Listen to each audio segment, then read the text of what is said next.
Good evening, everyone, and welcome to the Ferguson City Council April 26th meeting. Our opening ceremonies, the meeting is now called to order. Let us stand for a silent prayer.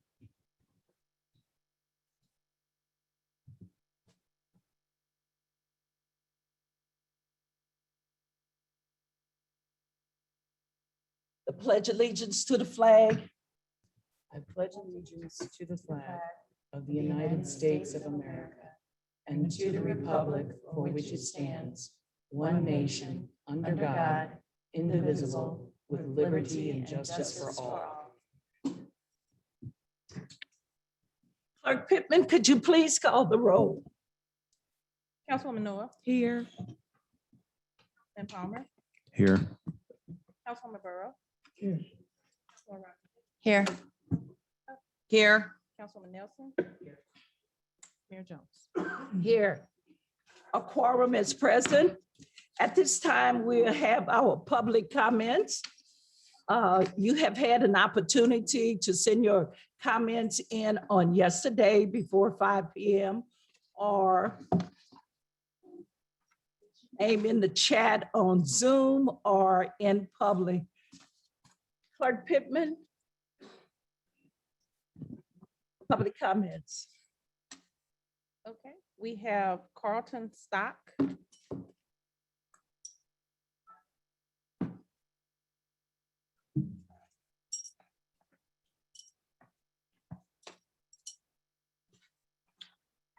Good evening. My name is Carlton Stock. I'm a retired Presbyterian minister living in the Ferguson area for about 24 years. I am, with my wife, co-coordinator of the Ferguson Eco Team and part of the Ferguson Ministries Alliance and Ferguson Green Collaborative. We are about raising awareness of and addressing what is more and more being called a climate crisis. As many of you know, we are trashing the air, the soil, the water on this planet at an alarming rate. We hear this from many places all the time, it seems like, these days. And the way we are living now, unfortunately, is not sustainable for the future. We have to make a transition to a lifestyle that assures a future for our grandchildren's grandchildren and well beyond. In the face of this crisis, we need to build strong, resilient local communities and municipalities that are capable of responding to the challenge of a changing environment. We need to be preparing ourselves and our community just like we would for any other crisis we might face: severe weather, catastrophic accident, health emergency, and others.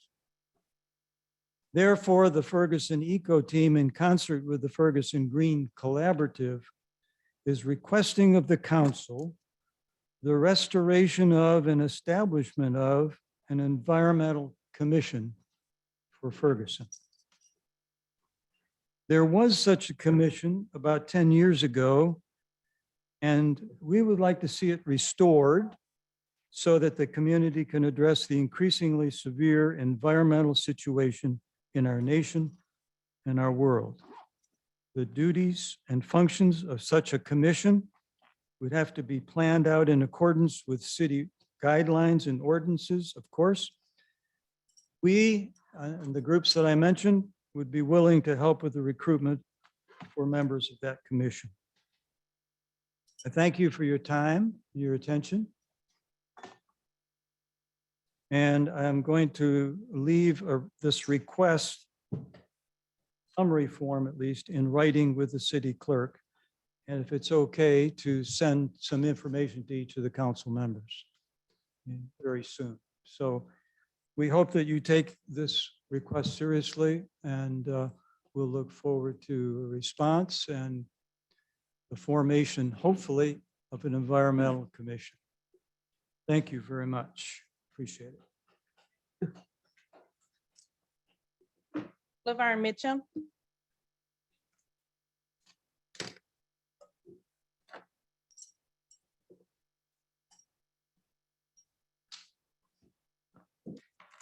Good evening, council. My name is Laverne Mitchum, former council member, but most of all, a very concerned citizen. On April 3rd, I read an article from Mr. Nick Kassoff. The article was very disturbing to me, and I have just 3 questions for you all this evening. And I'm hoping you can answer my questions during miscellaneous. Not a lot to it, just basically yes or no. And these are not trick questions. I'm not up here to do gotcha. I'm just very, very concerned about our community. One of the comments that Mr. Kassoff made was Ferguson. Oh, this was the article, Our Proud Tradition. This was on April 3rd. Okay, one of the comments he said was Ferguson is a corrupt government.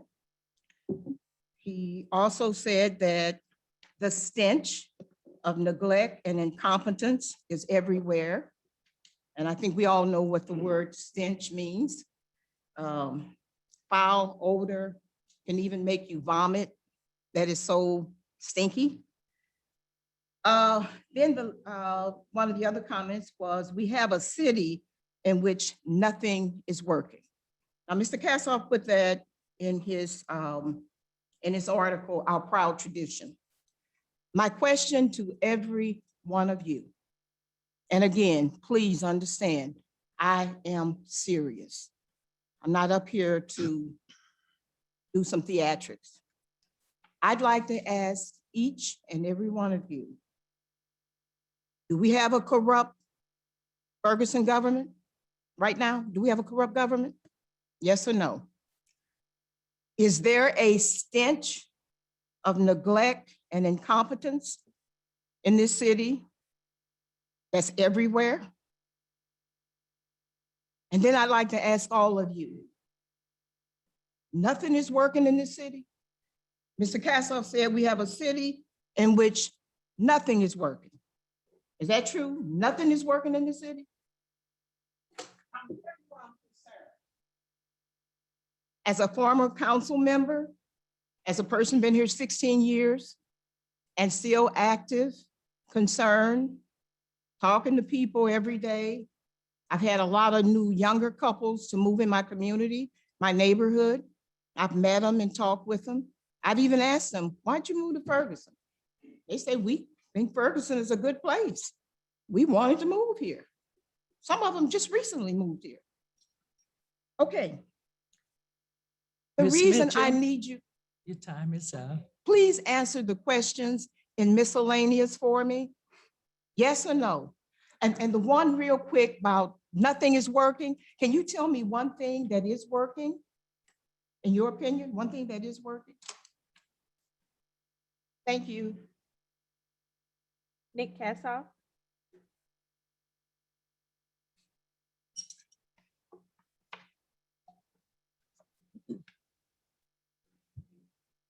Good evening. Tonight, the council is going to have the first reading of a bill to put a use tax on the ballot in August. And I'd like to ask the council members to consider delaying that possibly until next April. And my neighbor, Ms. Mitchum, brings up some good reasons why. We do have a new majority on council. We have financial issues in the city, but people need to know the direction that the city is going in before committing to another big bump in our taxes. Now, we know because the chair of the Economic Development Sales Tax Commission talked about it in our last meeting, that there's been some impropriety, if we may call it that, in regard to the way that money has been dispersed over the past several years. And we face the risk and the possibility that the state of Missouri may actually impose a penalty on the city if they don't give us grace. We in this city need to be confident in our government and know that it's being handled competently and in accordance with the law. Now, in this last election, there were a great number of use taxes on the ballot. A few of them passed, most of them did not. Countywide, it lost by, I believe, near a 20-point margin. And it lost in basically all of the Republican areas of the county. When you come up to the Democratic areas of the county, it was a split verdict. It passed in Delwood and Florissant, but it failed in most of the other places. Now, if you think about Delwood and Florissant, those are two communities where the residents of the community have a great deal of faith in the leadership, and where the community visibly manifests the competence of the government that's caring for that community. Right now in Ferguson, we are struggling. The streets don't look right. The parks, Jeske Park finally got mowed the other day, and we've got that contracted out, but we've got a lot of things that have been neglected and that are troubled. In order for the citizens of this community to have the kind of faith in our city government that they do in Delwood and Florissant, we need the council and the city staff and the city residents to all work together and make things better here. And that's going to take a little bit of time. So I think August is too soon. One more thing to consider, putting it on the ballot in August will cost the city about $10,000. If we do it in April, it'll be about $7,500. So that's a $2,500 savings Mr. Cassoff. doing that. So that's all I got to say. I hope you'll consider doing that at a later time rather than in August. Thank you. Shirley Emerson.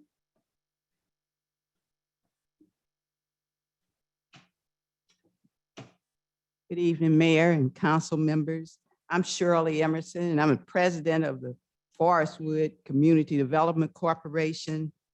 Forestwood CDC, in conjunction with Community Forward, Inc., Community Action Agency of St. Louis, and the Metropolitan Urban League, is joining forces in sponsoring a Ferguson Neighborhood Empowerment Summit this coming Saturday, April the 30th.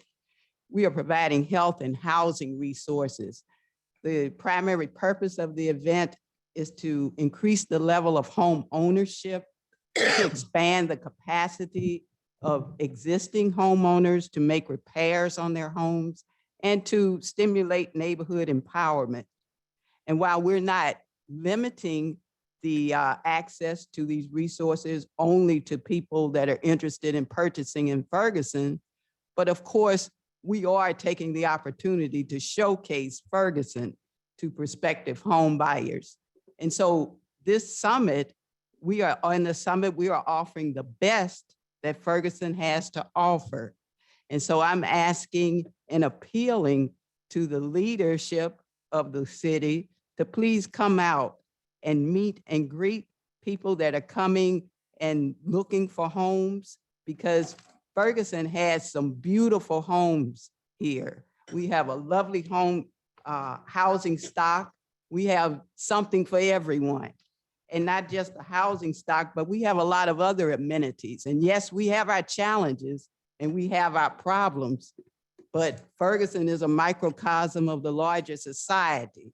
So we're no different, but we have a lot to offer, and we have some of the most outstanding people in this region that live right here in Ferguson. So I'm asking the residents and the leadership to come out Saturday. Even if you have a home and you don't need to make any repairs, you can come out and get your health checked. But mainly, it's like when you invite someone to come to your home, they expect you to be there to greet them when they get there. So we're inviting people to come here, and we're showcasing Ferguson and trying to get them interested in wanting to come and purchase a home here. So I think it would be nice if we would come out and meet and greet them. Thank you. What time? What time is the event? I'm sorry, the event is from 11, I'm sorry, it's from 10 to 2 on Saturday. At the community center. Thank you. Thank you. Erica Brooks.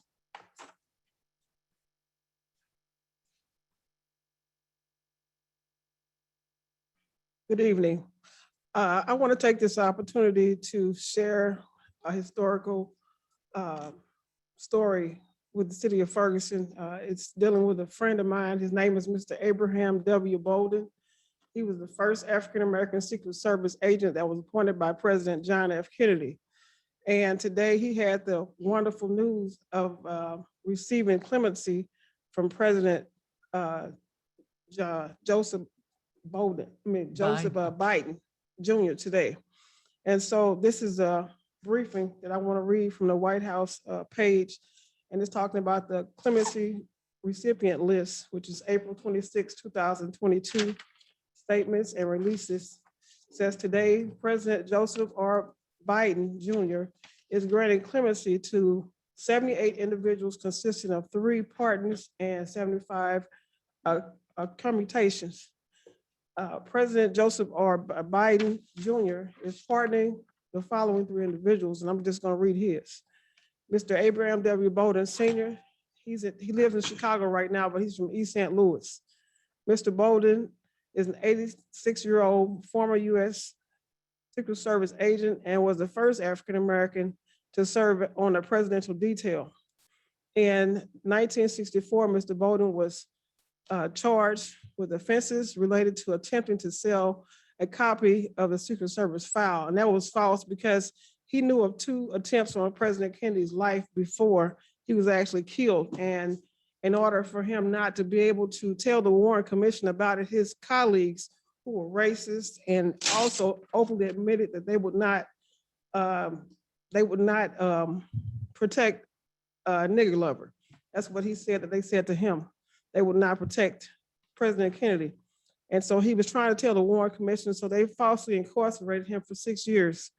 And like I say, as of today, 58 years later, he finally got his record expunged and he was granted clemency. And his first trial resulted in a hung jury. And following his conviction in the second trial, even though key witnesses against him admitted to lying to the prosecutors at the prosecutor's request, Mr. Bolden was denied a new trial and ultimately served several years in federal custody. He had steadfastly maintained his innocence, arguing that he was targeted for prosecution and retaliation for exposing unprofessional and racist behavior within the United States Secret Service. Mr. Bolden has received numerous awards and honors for his ongoing work to speak out against the racism he faced in Secret Service agent in the 1960s and his courage in challenging, and I got 2 sentences left. Mr. Bolden has also been recognized for his many contributions in his community following his release from prison. Mr. Bolden is also an AKA, he's an Alpha Phi Alpha, and like I said, he's done so much in the community, and he's a East St. Louis resident. I just wanted to share that with you all because he's been waiting 58 years to get his record cleared, and today was the day for him. That's Mr. Abraham W. Bolden. Thank you for your time. Thank you. Now we have 2 on the call. First is Alan Miller. Yes, good evening, council.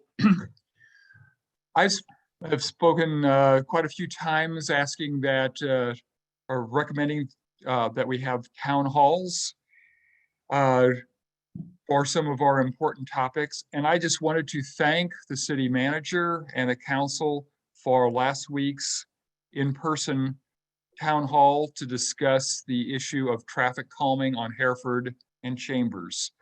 I thought it really did that which is unique for our town halls, letting each person speak their true experience. And I learned a lot just from hearing each person describe how these issues affect them in a unique way.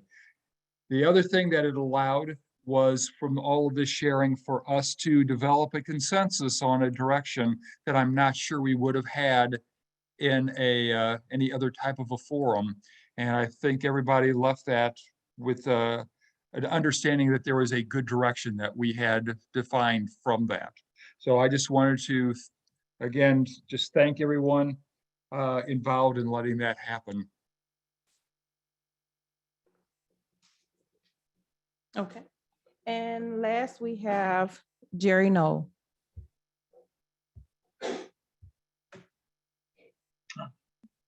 Thank you, Octavia. Mayor Jones and council members, good evening. At the last city council meeting during public comment, I outlined how the Ferguson Civilian Review Board gives feedback to the Ferguson Police Department in order to help them be the best police department they can possibly be. Tonight, I'll try to explain why it's important that FBD receive this type of feedback.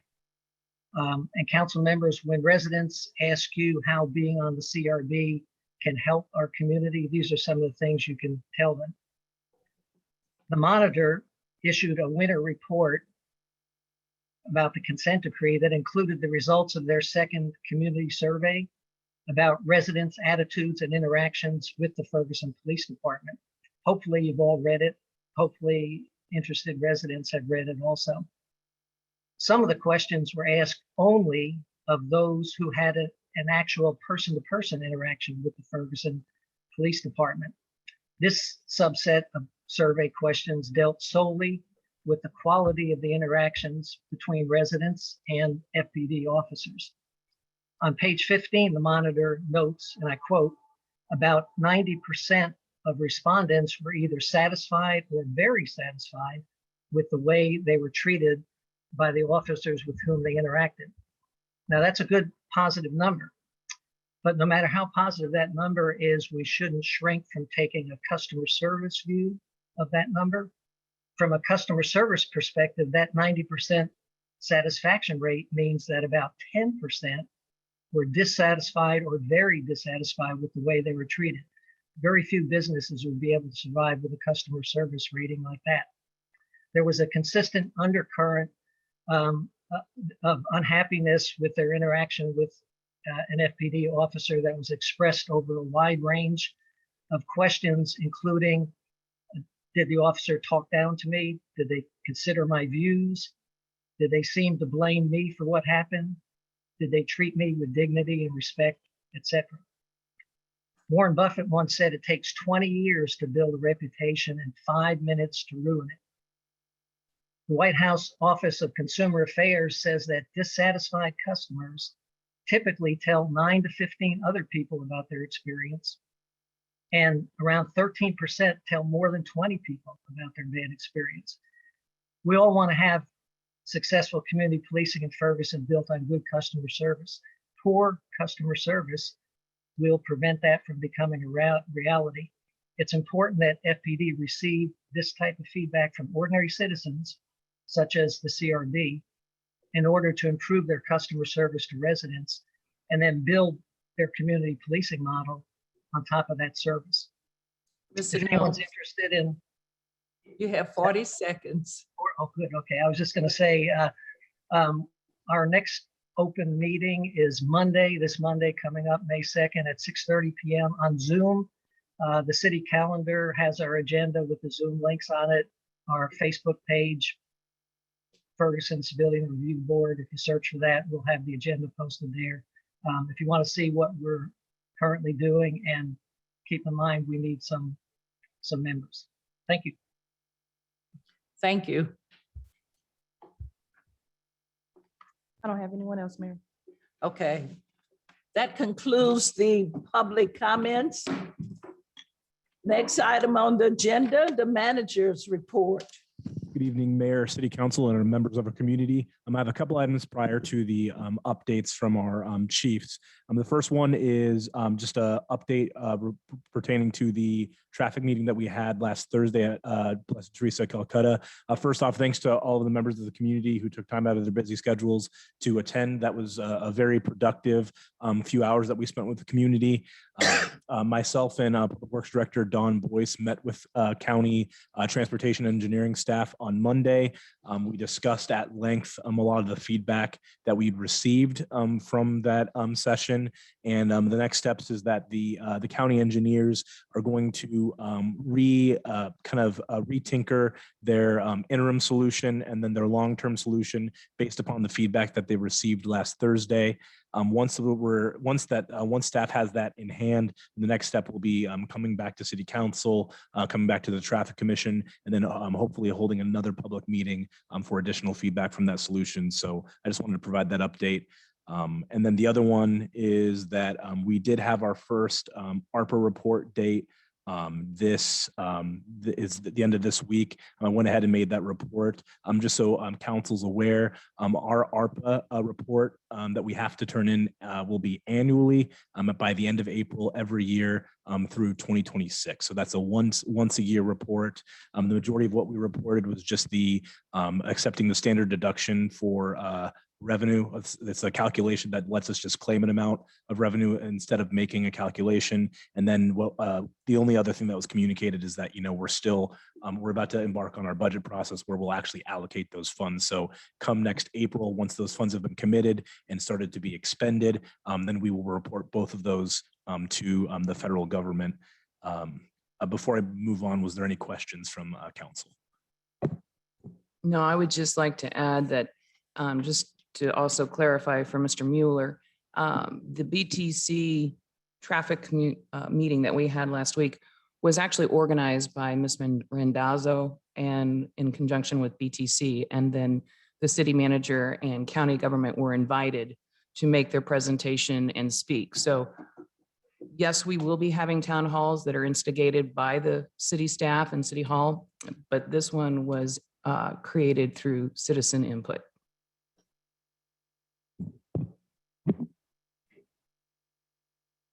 Any other questions? All right.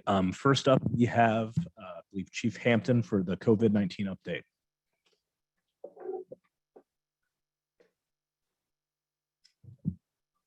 Pleasure to be in front of you. Right now, currently, in the last 2 weeks, COVID has taken an increase in positive cases. We're looking at about a 60% uptick currently. While that's concerning, what is not happening is the hospitalizations and the deaths. So right now, it's staying at the level of staying at home instead of getting that hospital care. So the ICUs are not being inundated at this time. St. Louis County and St. Louis City are trying to work together. If you go to St. Louis, there's a thing for COVID. It's called Living with COVID. And it gives examples of how you can live with COVID, protecting your communities and yourself and your loved ones. So right now, there's not much going on with COVID, except for we're also keeping track of new strains that are coming out, which do not seem to be like the Omicron. So questions? And I have a question, Chief. What are the symptoms of the latest variant? they're all still being the same. Okay. Kind of like respiratory, and then you can still have the diarrhea and the stomach flu kind of like feeling. So there's nothing new out there that like the strains are having. So it's all the same symptoms that we've had. My next question is on the COVID self-testing that was mailed out to individuals that requested them. Have you noticed an increase in people taking personal COVID tests from that? Yes. So in reality, the uptick of 70 or 60, not totally true, because we do have a lot of home tests, and we do also have tests that, you know, the 15-minute rapid test, which you can get anywhere. So those are not being reported to the county, most likely, unless you do it yourself, and most people are not. Okay. Thank you, Chief. Appreciate that. Yeah, and right now it's like 100, and I think 103 or 105 cases a week or a day that are being positive. Is there a certain area that you focused in on for that increase? Or It's is it all just throughout the county, and I believe right now they're saying that the younger children are the like that.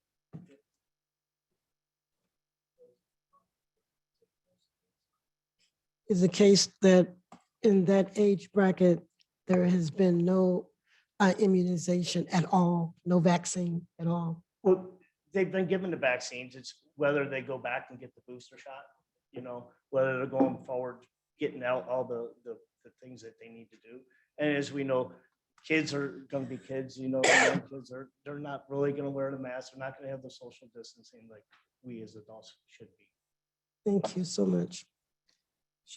I have a question. Yes, The ma'am. 60% increase, that's just to clarify throughout St. Louis County or Ferguson?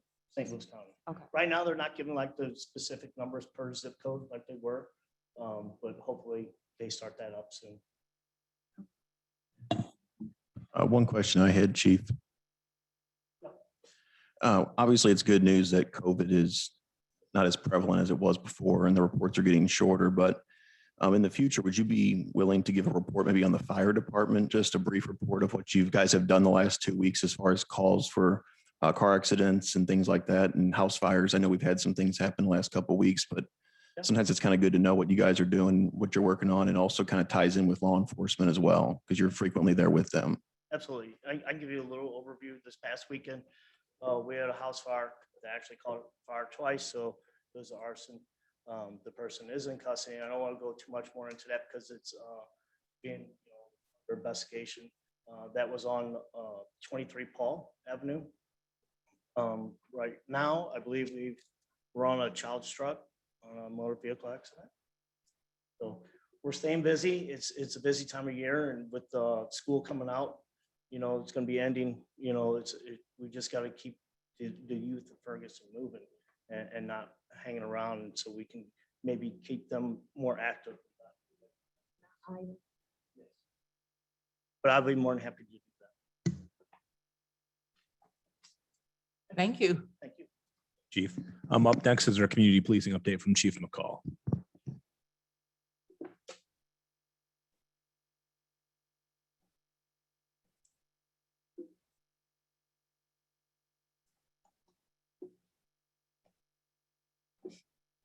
Good evening, Mayor, Council.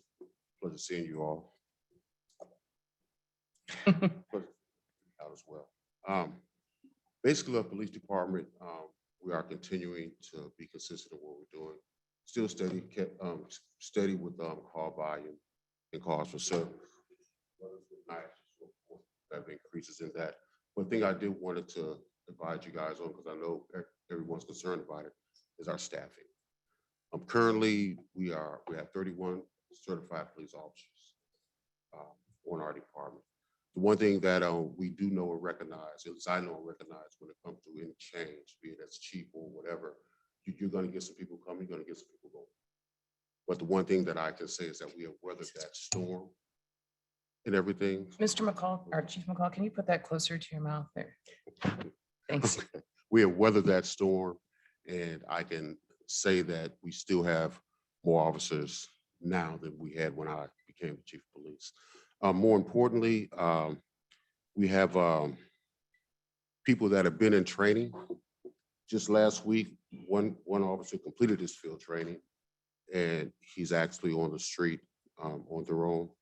We have 2 additional officers that are in training that are in their final stages of training, which would be within the next couple of weeks or so, depending on progression. They'll be on their own as well, which in other words, puts more officers on the street that can be counted as individual officers on the street. Currently, we have 1 officer that is scheduled for the June Police Academy. Matter of fact, they take the physical fitness test, the PT test, we call it, on tomorrow for the June Academy date.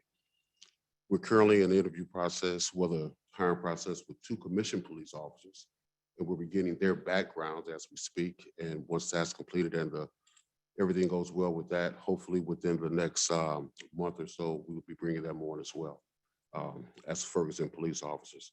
And we have an additional officer also who we're going to be starting. We're not an officer, but another academy possibility once we complete the background on that person. So as I say, we've been consistent. I can say on average, we've averaged about a minimum of 1 interview per week. We've stayed true to that as far as being consistent, not just with officers, but, communication people as well, with our dispatch center and things of that sort. So we've been able to among other things, continue our commitment to our hiring process, but at the same time, maintaining a standard. Because the last thing that we want to do is bring a person on and 2 or 3 weeks down the road, we discover something that we didn't look at because we were rushing and trying to get folk on. So we want to maintain that level of quality that this department is known for. Does anyone have any questions? Chief, I have a question. Can you tell me how many officers do we have at the desk? Say for any reason, maybe for rehabilitation from some injury or maybe for disciplinary. How many people are not working the streets in officers? Right now, I believe we have 3 officers currently that are not on the street. So are they out of the office? Or are they on light duty? What's the deal? One that's out. So we have one that's out, one is on leave, and we have another one who is on work comp. So out of that 31 that you, And I'm sorry, and not the work comedy, but one is working every day on light duty. So if someone comes to the station for a report, they'll handle that report. If it's a telephone report and it fits the criteria, they can take that as well. so So out, it's 2 or 3. out of that 31 count that you gave us previously, with 3, so do we deduct those 3 from the 31 that is actually on the street? Yes, ma'am. So actually what we have here then is 29 officers readily on duty. Would that be accurate? On duty, yes, ma'am. Okay. The other thing I'm interested in finding out about, we're getting ready to go into our financial year. You know that, we'll be talking to you about it. And I'm concerned about such things as the K-9 fleet. And over in, I'm going to use Richmond Heights, over there where I'm in Richmond Heights, and several other, I just lost my dog. So I was going to get one of the dogs from one of the police departments. And so I was checking into it. And most police municipalities have 1 dog. And I think we had 4, but I know 1 was retired. That's the dog I was trying to get. And so now we have 3 dogs. And we probably, and this is when I was just doing a little research, we probably have less of a population than any of these other surrounding municipalities that have 1 dog. And when you start adding that up, say for instance, like I asked, why do we have these 2 police cars sitting on Walgreens lot? Come to find out, those are K-9 police officers that sit there, and I guess whenever there is a need for a dog. Now, I don't know this all to be true. I'm just looking at what I see, but I'd like to have a report from him for that. I know a couple of times I've asked questions. I have to get CM to get you to answer the question, but I haven't gotten answers to some of my questions yet. So I want to know before budget time, what does it cost this city to maintain 3 dogs, 3 cars, 3 police officers, and then when they got to go to training once a month or twice a month, whatever that is, we pay them overtime off the clock. And how many times have we used those dogs on any daily basis, monthly basis, or whatever? What I'm trying to understand is why Ferguson have 3 dogs, 3 police officers, 3 cars, and other municipalities with double our population have 1 dog. And is there a case whereby, because as I start adding it up, and where can we find money to get more police officers and pay them more money? Now, I'm a real good bean counter. And so I figured it out to be at least $125,000. That could buy me a police officer. So what I would like to know are the answers to those questions. And as you answer those questions, you'll be able to fill in a lot of blanks on the side. And if you want, I can give you all that I've come up with that needs to be addressed going into budget session. That's fine. I appreciate that. And another thing is, I love how you give your report, but I'd like to know when we do use the dogs, when we used them for, sort of like what Mr. Palmer asked Chief about if you could give us an accounting of how those dogs are being used and if they are being used effectively. And are we really having dogs just because it's something we always did? Thanks, Chief. That's fine. Anyone else? Yes, Mayor.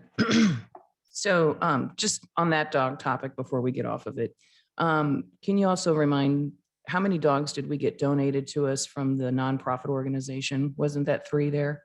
Right, and it's my understanding that every dog that we have right now was donated. Right. And it was from the nonprofit in honor of their son? Yes, ma'am. Mhm, okay. But all dogs are donated. We don't pay for dogs. And even if we were to turn them back in, we turn them back in to the person that was training them.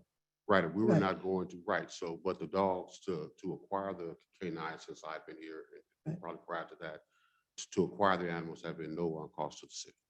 Yeah, that's something limited for all the Well, municipalities. I understand.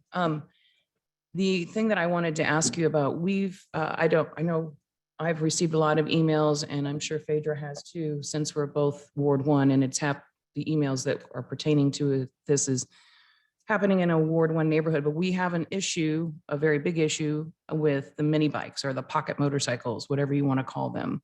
I understand when I spoke with Apollo that they're against the law in Ferguson. Is that correct? Just Was my understanding to own a mini bike, people used to build those bikes in their garages. mhm. The law aspect runs into play on where they're operated. They could be operated on private property, but depending on the roadway and what classification of roadway that is.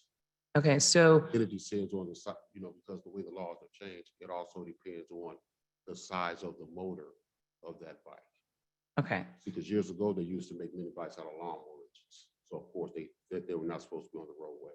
But now we've had so many different changes. If you look at your, what CCs does your mopeds have that are allowed on the roadways and different things like that. So currently, because I did look into that today, currently between myself and our inspections department, we're looking at our ordinance that we have in place, but also going into state law.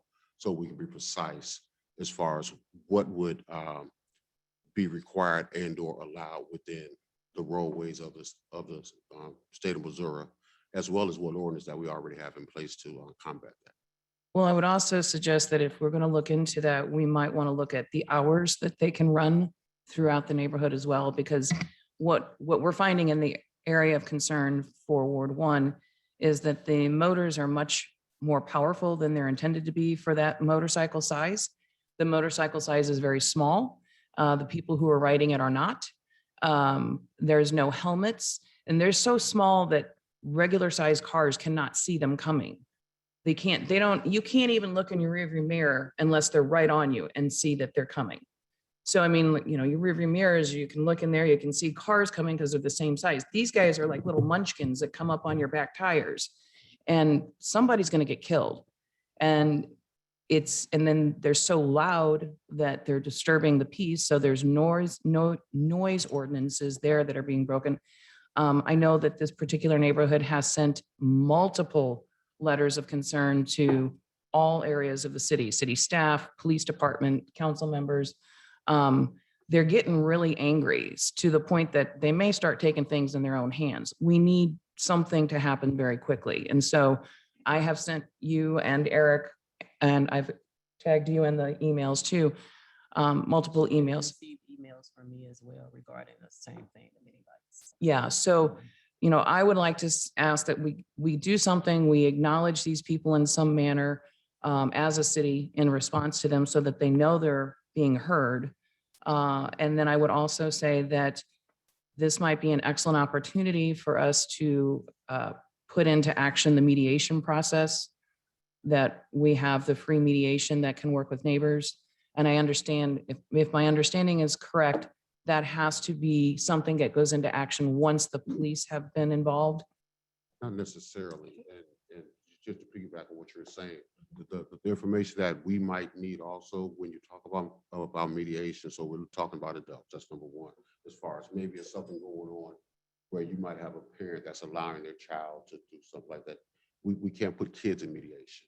So if you have young people that are riding these bikes, so that would be, but if it's just the parents that are pretty much, they have an issue with the neighbors, so they're disregarding the neighbor's request to say, respect my property and things of that sort, then yes, but we would need either to be able to identify these people or at least have an address to follow up and then propose that solution to it. Okay, well, those things have been supplied. And I would also let you know that it is adults and kids riding these bikes. So I think that I agree with you that children can't be in mediation, but I think there's enough people involved that the people who could be involved in mediation would get something from it. So that is something I'd really like to put on your radar. The other thing I would like to ask you about is, hold on, I made some notes here. Let me look. Oh, there's been a lot of complaints in my ward, and I know Mr. Palmer's had some complaints in his ward as well. Commercial vehicles being parked in residential neighborhoods. I don't know if that's something that we could have a city inspectors go and put tickets out, or police officers when they're driving through a neighborhood, could they, ticket these vehicles? But we're getting to a point where there's so much commercial vehicle parking on the residential neighborhoods that, one, it's destroying the streets, which is again, another issue with us having to repair streets. And two, it's creating a very narrow area that fire trucks cannot get through, ambulances cannot get through. And third of all, it's not allowed. I mean, the neighbors who live in those neighborhoods are very upset because what's happening too is once the commercial vehicles come in, now we're also seeing a whole lot of car repair, home car repair happening in people's driveways. I've got 5 different homes in Ward 1 that are operating illegal car repairs out of their homes. So these are things that, I understand that we have a staffing situation with our police department, but at this point, I think these are things that are already on our ordinances. They're already things that we know as a city are not allowed. We're letting them happen. As we let them happen, more laws are being broken because we're creating this vicious cycle. So, I mean, even if we can just have officers drive up, if they see a commercial vehicle parked in an illegal spot, which is a residential area, put a ticket on it. I just, at this point, need to ask that we have some action, even in things that are very non-interactive. Like the officer doesn't have to have interaction if the car's parked, if the commercial vehicle's parked there, and it shouldn't be, ticket, and then they move on and keep doing their job that day. Yes, and I concur. The one thing that I do ask, because as far as the locations and things of that sort, and granted the information might have been forwarded or whatever, I don't have it. So if I can get a copy of these addresses, I will regardless of, because we've gotten, when I'll get emails, then an officer is sent right away or code. But we have developed a great partnership with our code enforcement now, even when it comes to towing a vehicle. So we're all on the same page, so we're not repeating each other, doing, something that's already been done. So if any like updates and locations and things of that sort, or they can send something directly to me. We'll happily get that to you. Yeah. And I think that is all that I had on my notes. Thank you, sir. Any other questions for Chief? I have one, Chief. McCall? Chief, I just want to let you know that the bike riding is not just a Ward 1 incident. And over in Ward 2, especially on Frost and where we have the cul-de-sacs, children aged 7, 8, 9 years old are being allowed to ride on those bikes by their parents. Now, as far as mediation is concerned, I have talked to those parents and let them know that it's illegal. I got to tell you, I don't know if this is the gray hair or whatever, but I'm being respected. And I've noticed that they're not doing it anymore in the cul-de-sacs. And these people live in the area. So I know if they're doing it, they work, which means that they're at work and they don't do that activity until in the evening. I did contact the officers that patrol my area, and they drive by during that time. And it was becoming, this is what they do in the evening after the weather broke.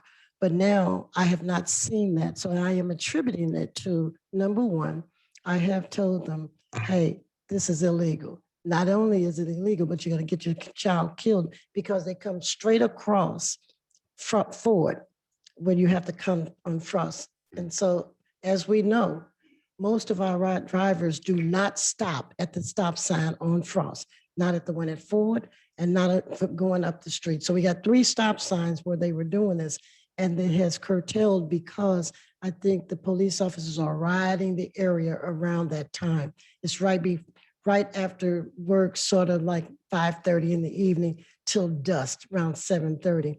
But during that time, it was heavy. So I think if we could do that, have some police officers ride whatever that neighborhood is, it works very well.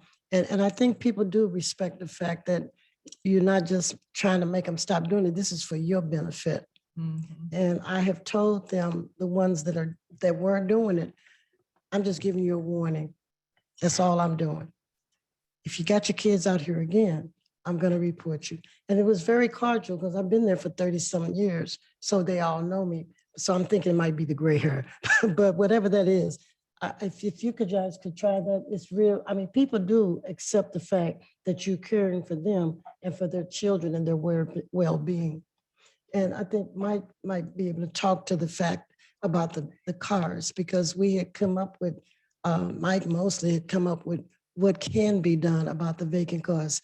And I know we just telling you something you already know. We counted them up by the hundreds in this city.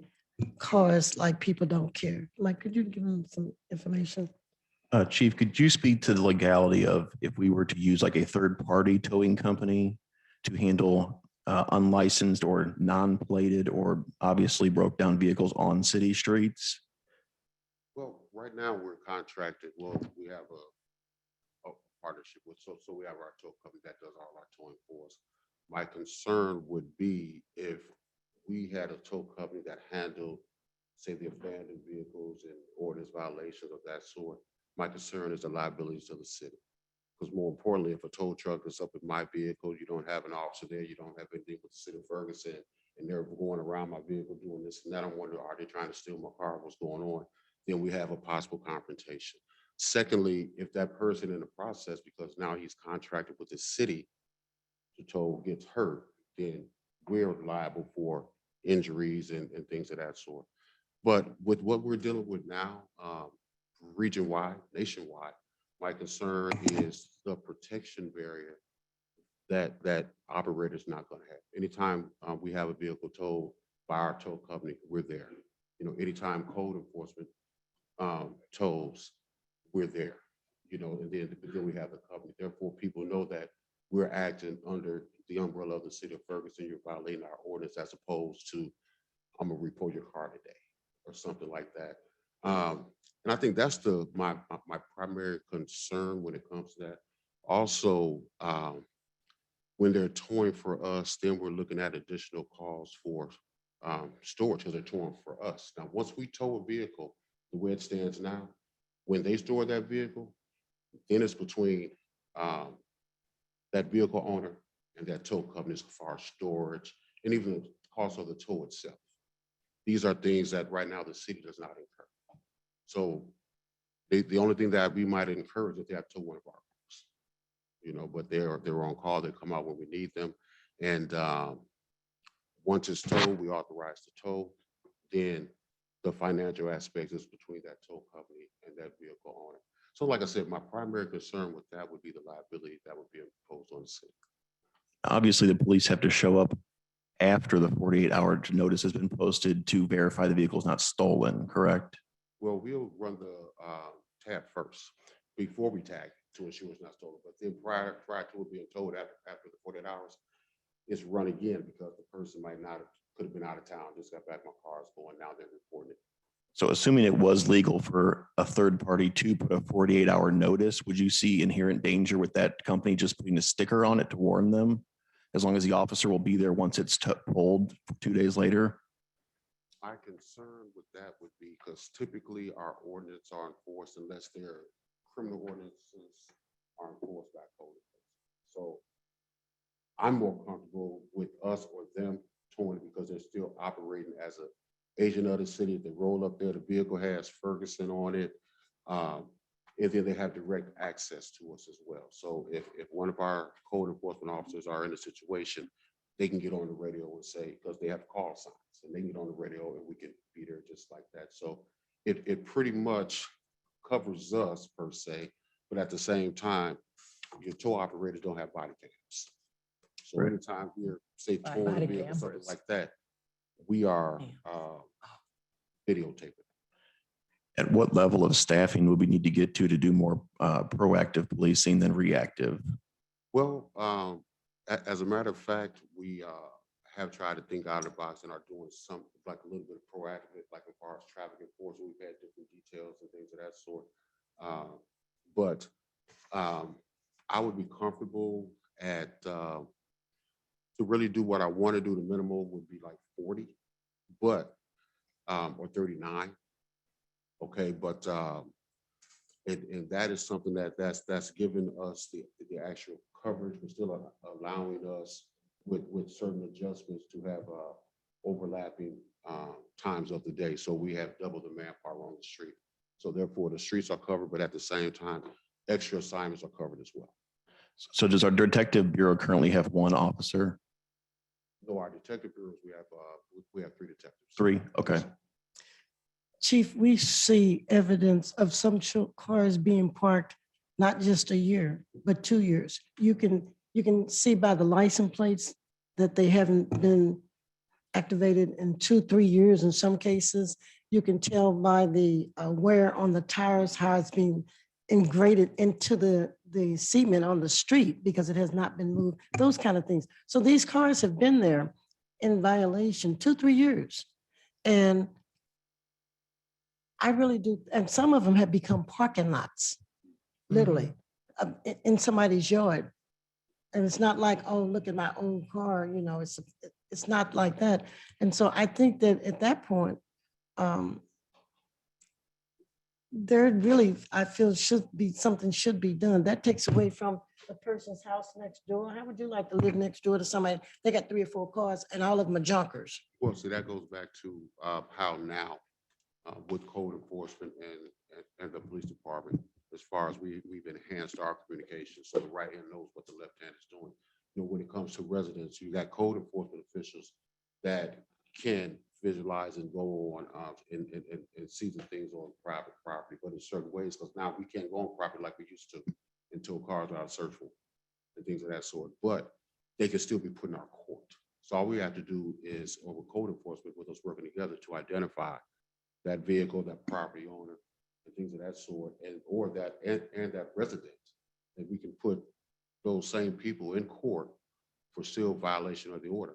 As far as vehicles that we've known have been, or that we observe and say, wow, this plate is expired, but boom, per ordinance, we still have to give them that 48-hour notice. So, but once that 48-hour notice between ourselves and what we have been doing is like, we've communicated to a point whereas it's marked on the calendar. Okay, that's 2 days on this vehicle. So Friday, I want to do a towing detail. And that's what we've done. I think we did one last week, as a matter of fact, where we towed 3 or 4 vehicles that have been identified as ordinance violations. And we went back, they were still there, and they were towed. And then something I'd like to add, counselors, about this is that our code supervisor, Gene Diaz, he now has a stack of notices, 48-hour notices that he carries with him. The problem is just with the volume of work and the focus on inspections, especially as we're coming towards the most busiest time of year, he's not just been able to be positioned to be proactive as kind of Councilor Palmer and Chief McCall is referring to. The good news is that we do have 3 candidates that we've made offers to within the past week to start on in code enforcement. So I'm hoping that we can get them on and trained within the next couple of weeks here. And then we're going to be positioned really well this summer to be a lot more proactive instead of reactive as code.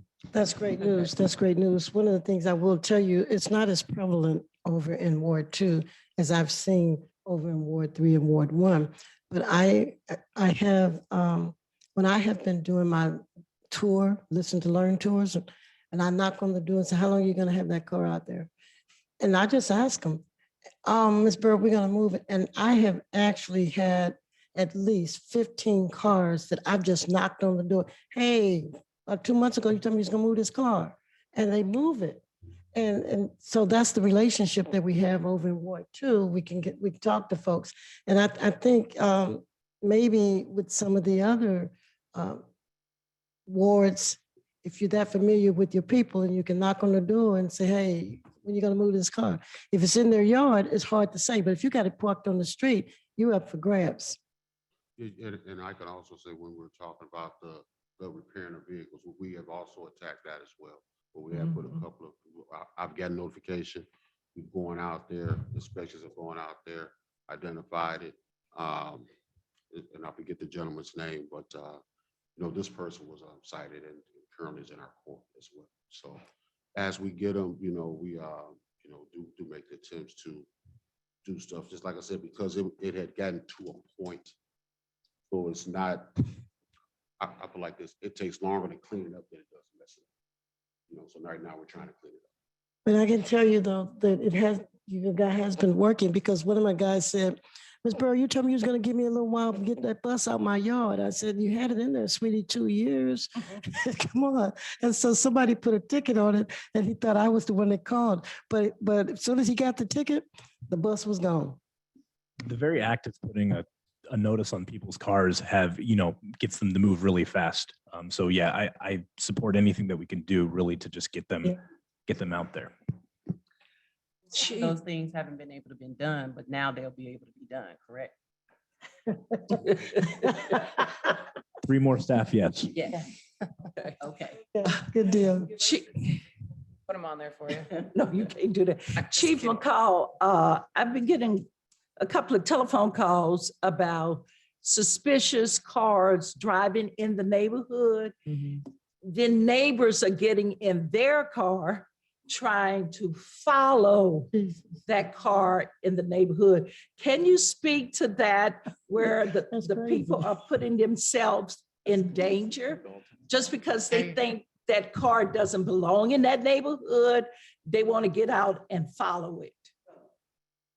Recommendation for that. If there's anything going on in your neighborhood that you're not familiar with, you think is suspicious, call us. Let us go out there. And the fact of it is that so when you call, if you have additional information, you can call anonymously. You don't have to call now. When you can call up anonymously, give us all the information. Because even if the vehicle's not there, we have we'll run that. So we'll find out if they belong.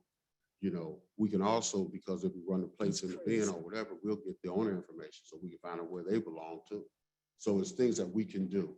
To be truthful, this is a partnership between staff and the city, the community, the citizens. Okay, and of course we want to work together.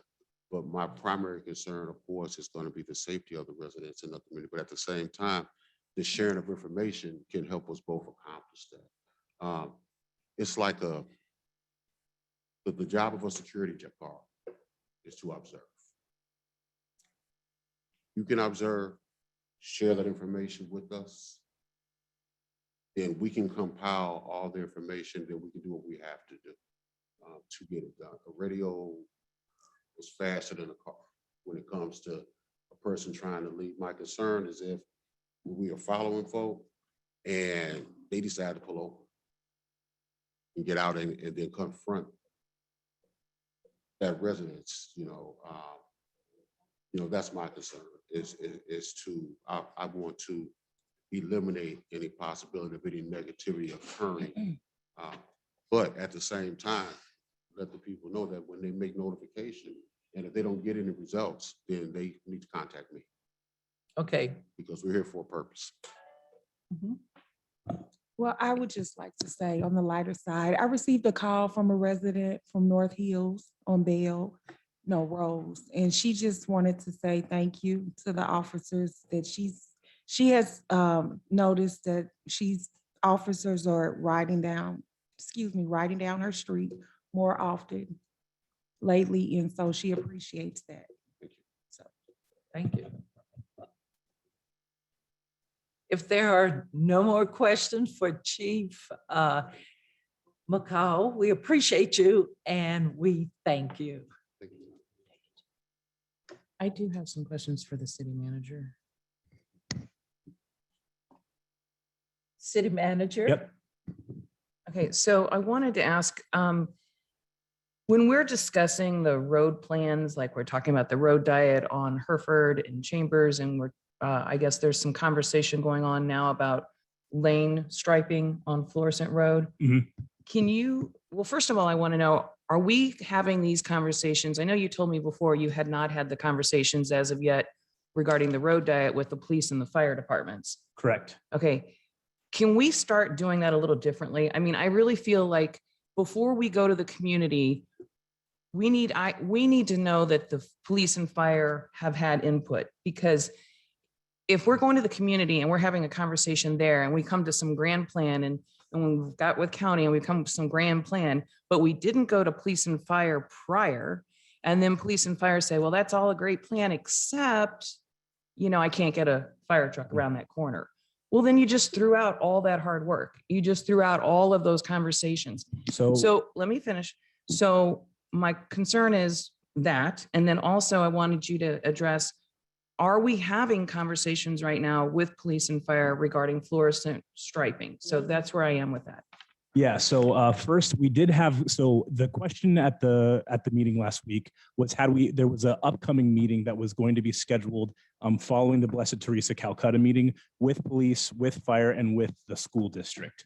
We had decided that so there were a couple of email exchanges between our police and fire staff and the county's proposed plan, where there was information exchanged and communicated, such as the fact that the fire department's truck could make it through the roundabout, for example. But there was additional concerns related to more the technical aspects, such as whether or not a two-way turn lane version or a one lane each way version on Hereford and Chambers was going to be, what that true impact was going to be on the actual road. So again, I would like to remind everybody that this is the county's proposal that was brought to the city, and they just kind of dropped it on our laps, and it's been our job to kind of try to respond and then refine that plan. Moving on to the striping on North and South Florissant. We are also we're reaching out to Vice, who's our construction engineer for the project, and we're trying to sit down with them sometime next week to look at the striping plans. There was a striping plan that was conducted, I believe, I want to say like 6-ish years ago. About 2014, 15. 2014. Yes. That's something that we wanted to consider, because now would be the time to implement that, but we don't want to implement that if it's going to be problematic for emergency services and police, given that the road just goes right in front of both our police and fire station downtown. Okay, and then two, once you have that conversation, you're going to bring it to the traffic commission, correct? Correct, yes. Okay. And council as well. Right, I just feel like we need to make sure that we're including police and fire in these conversations from the very beginning. I just feel like it's much more beneficial for everybody's time in the long run. All right. Thank you. Any other questions? One other thing I forgot to bring up. I received an email from Steve Wiegert, who sits on the EDST board. And one of the things that he brought to my attention that he was concerned about was that in our March 2nd special meeting, we approved the $100,000 from the EDST funds towards the senior housing project. And that the fact that we had a full commission on EDST board at that time, and it did not go before them. So my question is, where are we with that? I mean, those are the realities of the situation, that we had a full commission board, that we as a council approved it at the special meeting. So if we go back and fix those things and do it properly, what is that going to do to the offer, to the contract? How do we fix this? So the city has already executed the redevelopment agreement with Mr. McKinney. So that's not something we retroactively can go back and undo.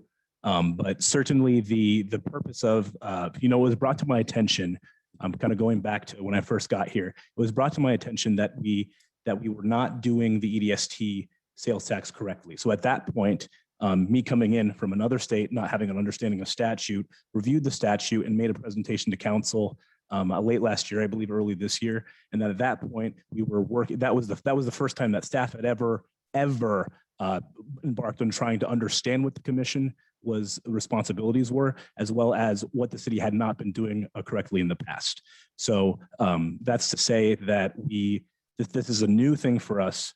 And, certainly moving forward, we're going to make sure that the EDST Commission has an opportunity to review all plans that are related to economic development as per state statute. But that was just not something that we really had an understanding of when we were, kind of going and establishing the commission for the first time.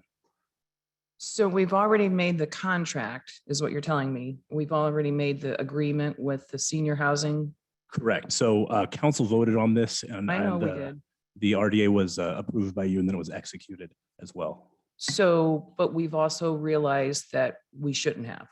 So, so I want to speak to the kind of the technicalities of the EDST legislation and the state statute. Okay, please. So the EDST Commission is tasked with doing, we're required to get their input on two things. The first thing is that whenever, at the end of the year, there's an annual report that's generated by the city that is then audited by the EDST Commission. That the purpose of the audit and the generation of the reports is to ensure that all of the EDST funds that were expended by the city were done so in a way that's germane to state statute. So if you'll recall from my presentation, I can't remember where it was, when it was, I think it was either December or January, I kind of went down and talked about some of the restrictions on the funding. So for example, we can only use EDST funding for the purposes of retail development in a designated historic district or a downtown area. So for example, we couldn't do retail development on West Florissant with EDST funding. So that is an example of one of the things that the EDST Commission annually audits to ensure that there were in fact no funds that were going towards the purpose of retail development in an area outside of the town or outside of the historic districts or the downtown area. Another thing that we're required to get their input on is that if EDST funding is going to be used in an area where there is an existing TIF, that has to be approved by the EDST Commission. Now, the EDST Commission, the EDST funds in the past have been used in the downtown area, but the downtown area also had a TIF district, right? So you have an interesting Venn diagram where in the past, technically, we should have had the EDST Commission pass off or approve a recommendation before it went to city council, before city council allocated those funds. So that was happening as of, as far back as the first year that the EDST funds were being expended. So again, it's a situation where, I'm coming in, we're all coming in, and we're kind of learning as we're building the plane as we are flying it, if you will. Okay, but I guess and I appreciate everything, your explanation, totally get that. What I'm concerned about is we've made an offer, we've made an agreement. We know we voted on it as a council and approved it because we want, as a council, a senior housing development. Okay? Yes. And we know the value of that. But in that package, we put that money with the EDST funds, and we did not put it before the commission. And you're saying that, well, we already approved it, so it's a done deal. But if this is state requirements, you mean, is a done deal outweigh state requirements, or does a state requirement outweigh a done deal? What I just explained is that what we're required to do by the state, the EDST is required to do two things.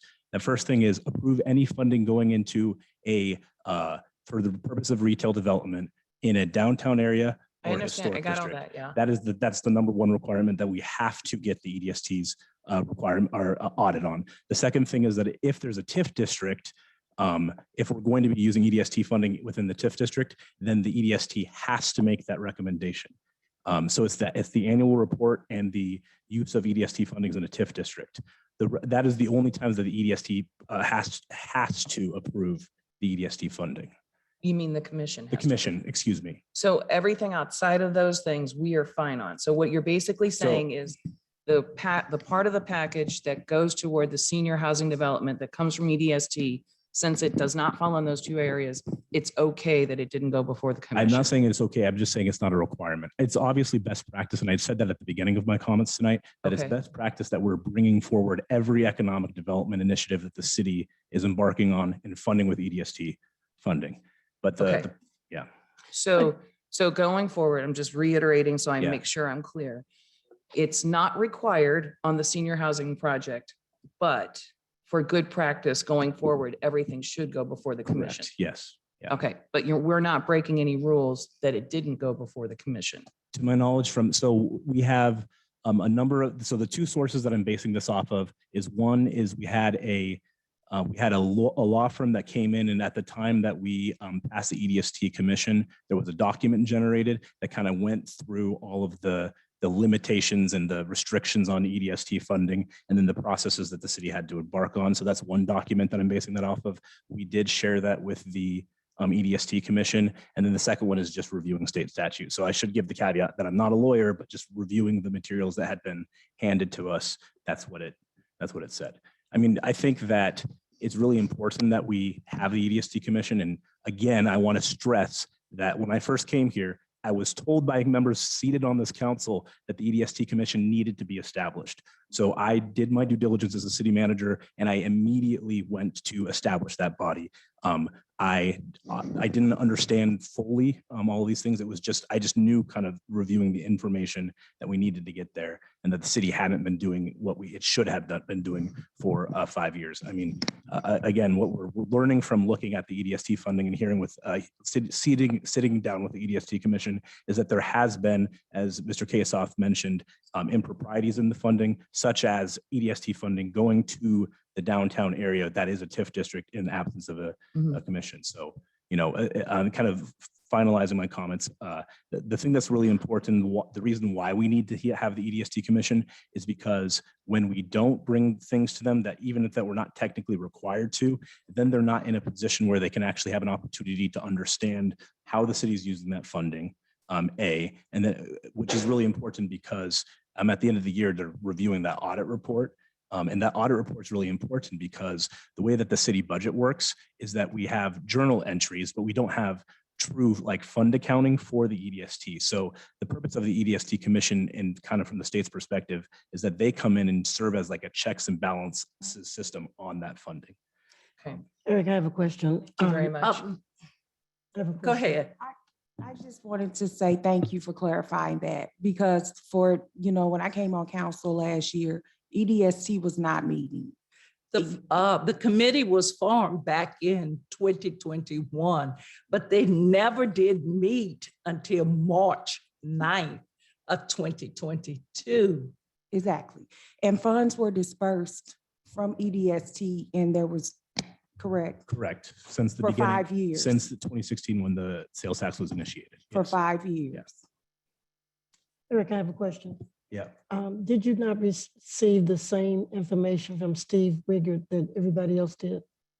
Correct. Yes. Okay, so he just didn't send it to one. I just want to make that clear. Yeah, I He sent received it the to email this everybody. weekend, and I think I responded to Right, and to it he's to on that those who were commission. included. So, I didn't get an email. okay, I so wasn't CC. but he did send it to you though, right, Eric? Correct. Yes. Okay, I so got it. my question is to you, when you received that, and how did you disseminate it to those that on this council that did not receive it? I'm getting to that element. Okay. The information that was Yeah, that you had received the letter from, he was concerned, he sent you a copy and a couple of other people a copy. And so your dissemination to others that did not receive it on the Mhm. council, because I see that part of the problem, even before you got here, was that Yeah. information does not flow to everyone. Mhm. And so it makes people think that they're the only one that got a copy. Mhm. But even with that, what I hear you saying is that this is the way we're gonna figure this out. And it's sort of like in a court session where we're gonna go by what happened in this other case.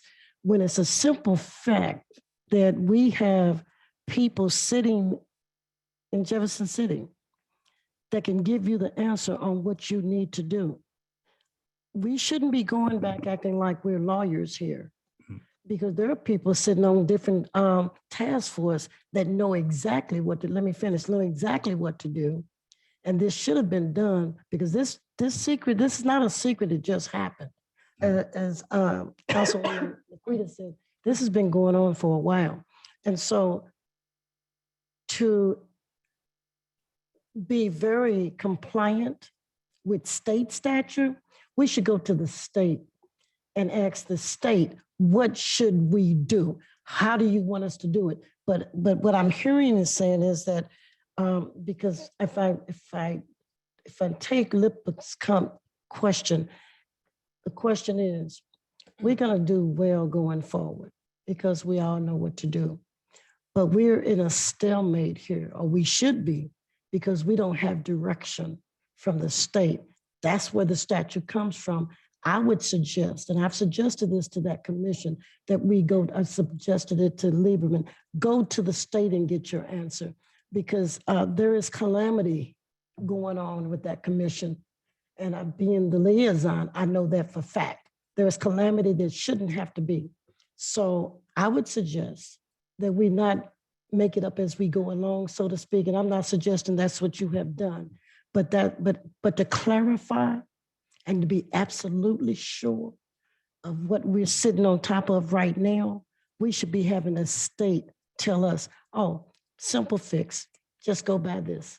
So I think that's what we need to do. I mean, does anybody feel that since we can get our answers from the state, why not?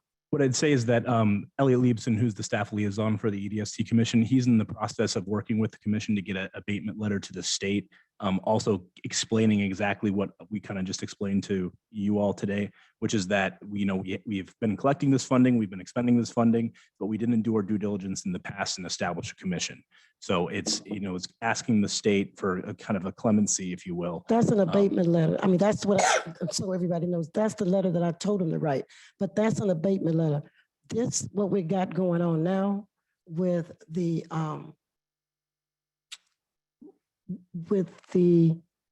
proposal for the senior housing, that's a whole different animal. That's a whole different horse. That's not a horse of a different color. That's a different horse.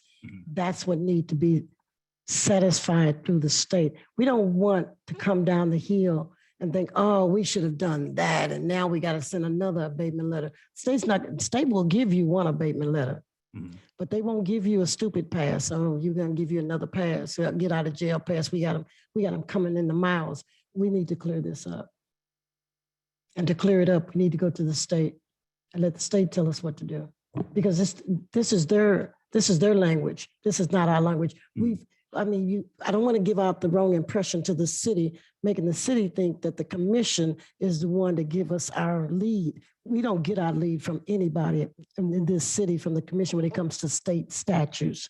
So I say, let's go to the state, ask them. An abatement letter is one thing, due out on the 28th tomorrow.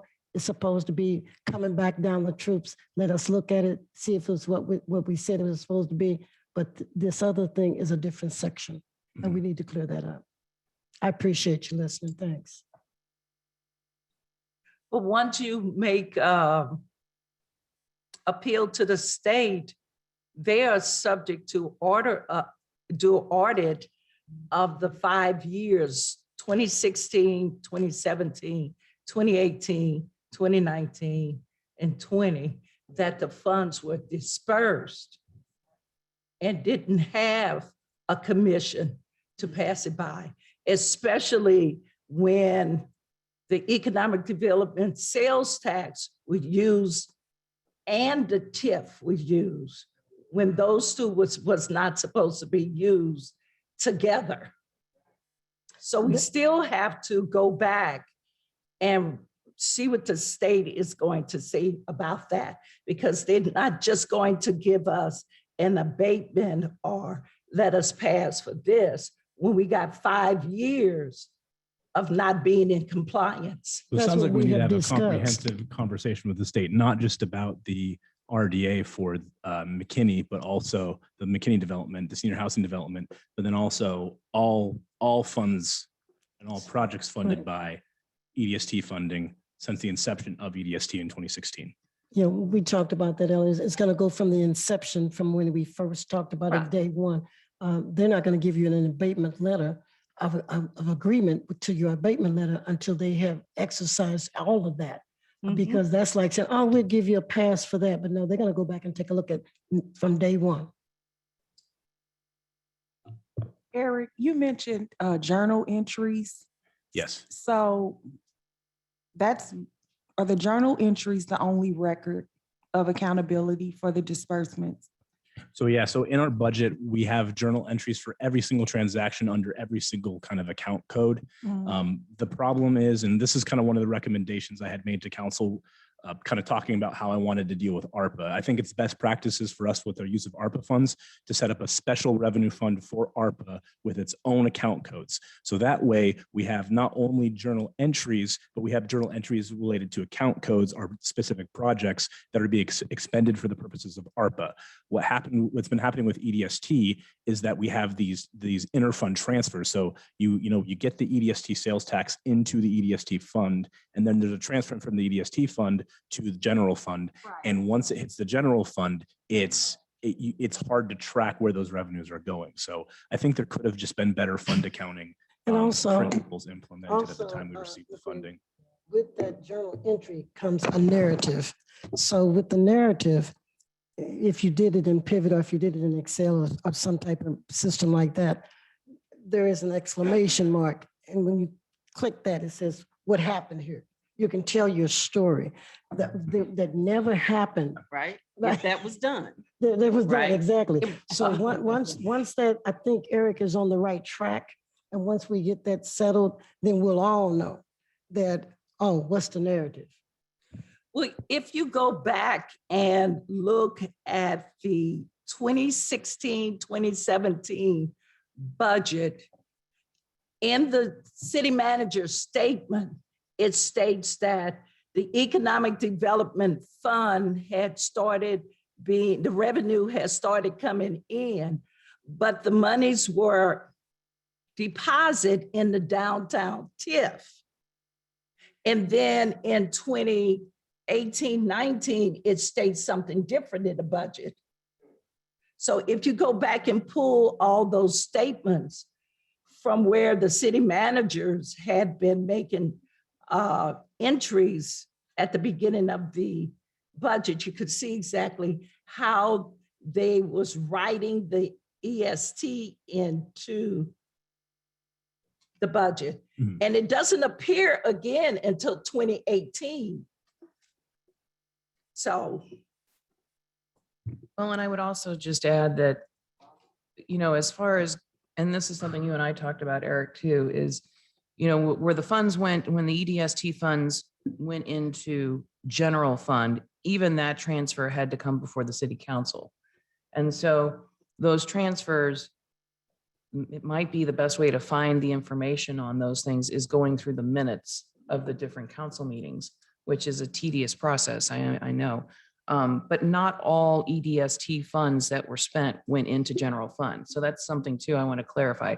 So there were Do we ED. know where they went if they didn't go to Yeah, general so funds? if they didn't go into general fund, they went into something specific. So that you can track easier.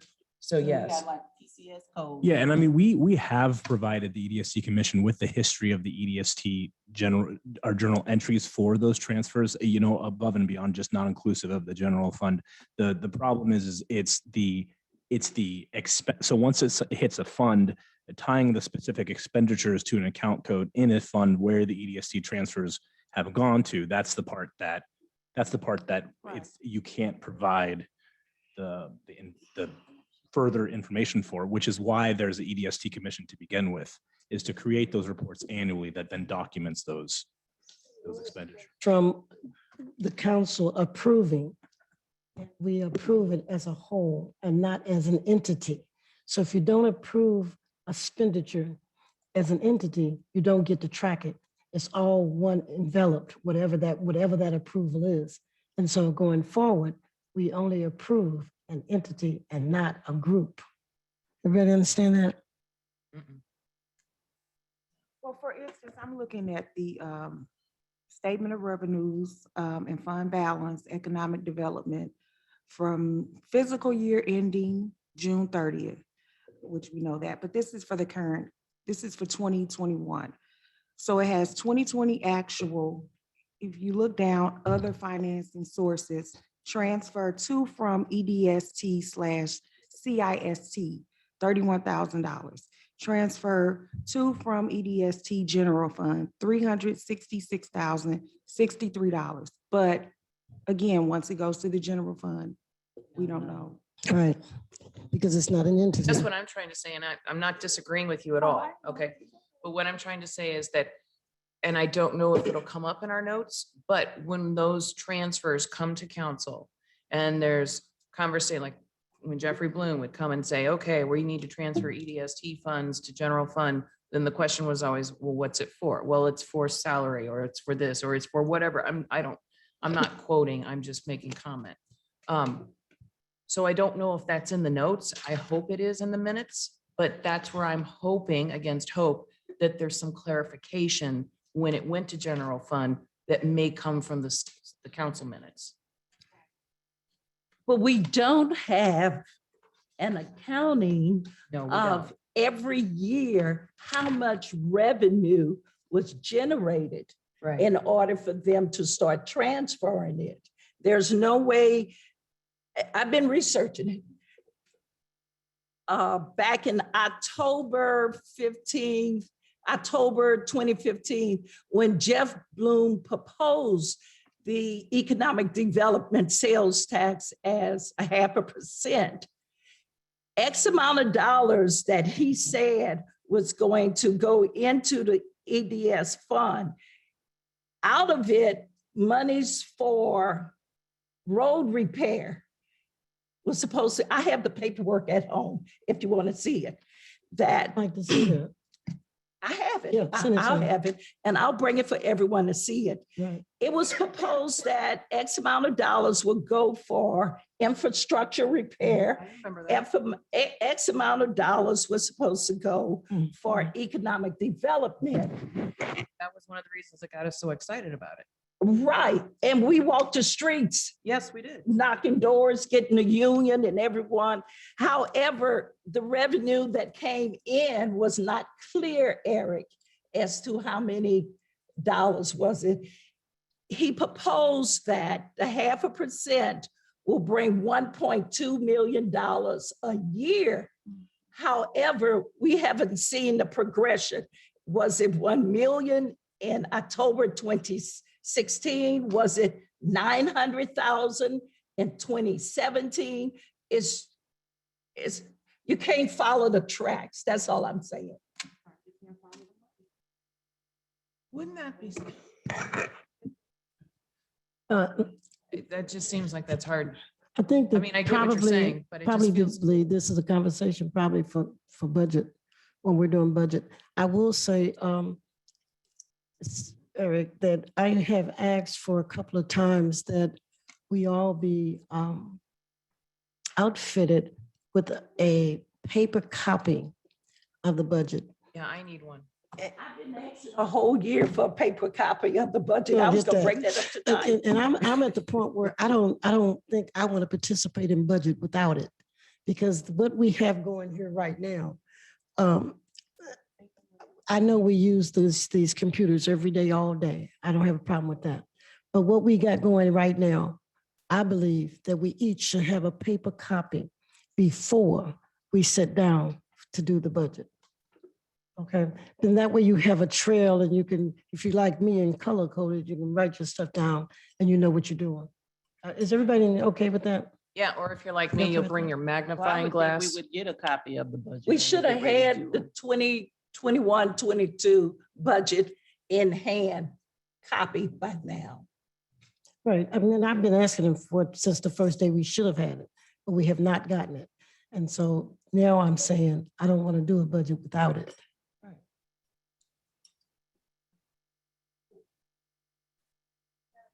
People up here that are not, we're not under 30 anymore, so we need paper, not computers. And highlighters and magnifying glasses for the board. I'm not kidding. Ask them. I bring a magnifying glass.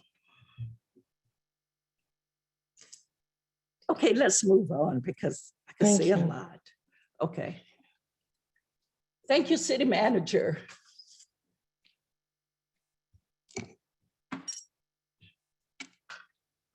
We have a special presentation, City Manager. Yes, this presentation is related to the Twilight Run. We have our Parks Director, Dave Musgrave, here to introduce our presenter tonight. We have the Wayne Annual Twilight Run. Yeah, and Okay. Dave's going to introduce him. Good evening, Mayor. Dwayne James is joining us to tell you a little about the Twilight Run. You're all familiar with the history of it.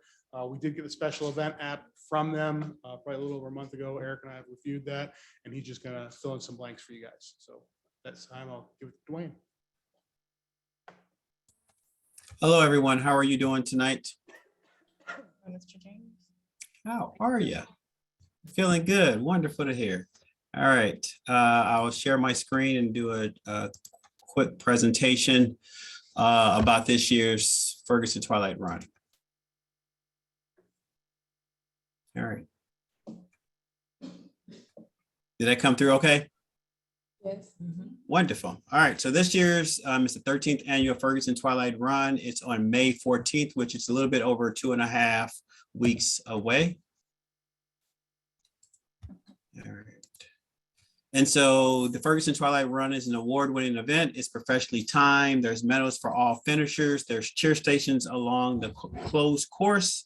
There is also a post-race concert to make sure that it's fun as well. By this year is the Top of the World, and proceeds benefit local nonprofits. Everything from the Emerson Family YMCA to St. Vincent Boys and Girls Home to a Red Circle, and then also Girls on the Run in the North County area. It's an evening race, which is a little bit different than other races. And so festivities start at 4 o'clock with the 1 mile, and then we have a 5K. New this year, it's a FTR 13.1, which is a combination of the 5K and the 10 mile. And then 5:15 will be the 10K and the 10 mile. And then the free concert starts at 7 p.m. And if you cannot make it on May 14th, there's also virtual options which are available. So you can actually run or walk over the course of the weekend at any location, either in the St. Louis area, in Ferguson, or at another designated location with your family and friends. So as you can see, over the years, it's been all smiles.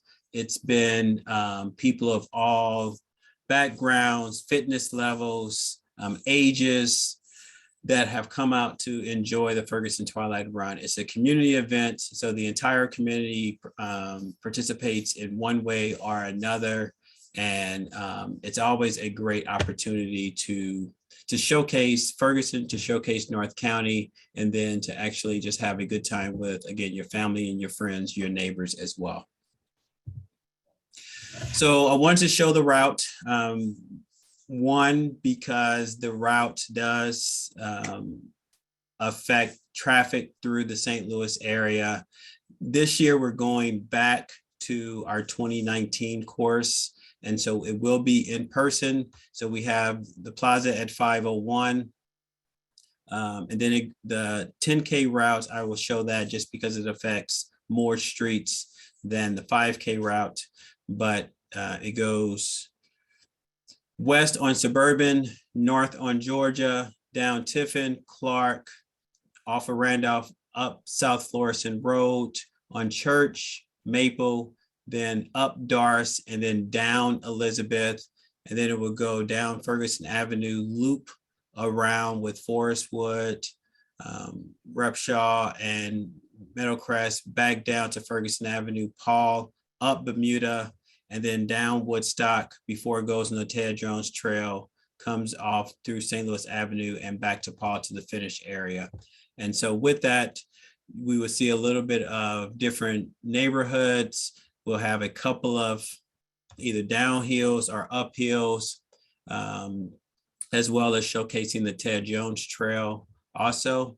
And so the 5K route, basically, instead of going up Bermuda, it will just continue down Paul Avenue to the finish area.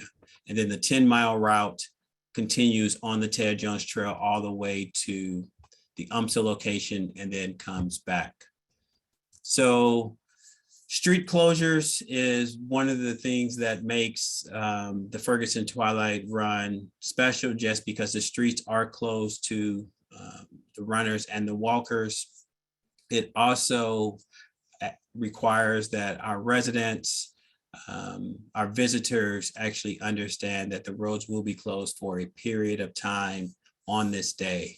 And so the roads are closed everywhere up to from 3:30 to approximately 8:30 where we actually keep the road closed as long as possible to ensure that all runners and then all walkers also have a safe environment. So we do that with volunteers from the community, but then also with the excellent support and help of the Ferguson Police Department as well.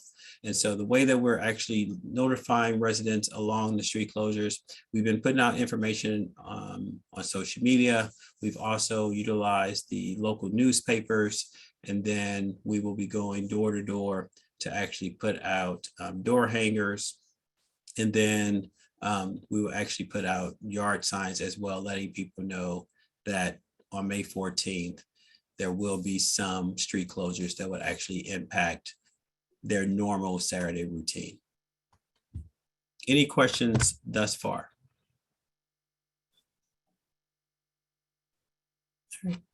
For more information about the route and then also the street closures, you can go to Ferg Twilight Run and then go to the race info tab.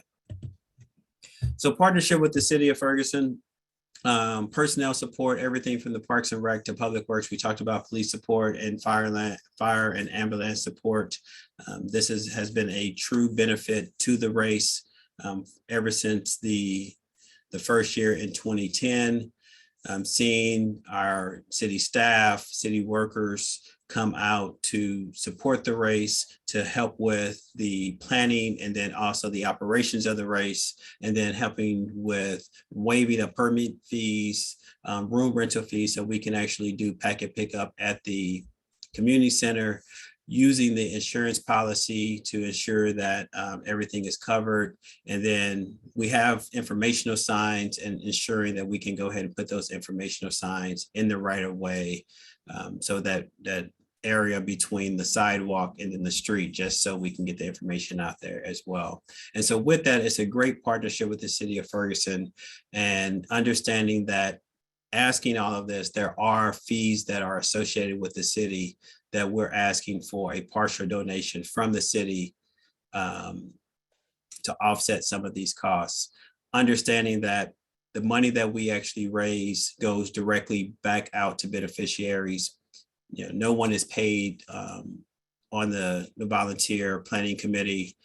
We don't keep money from year to year to keep a huge bank account.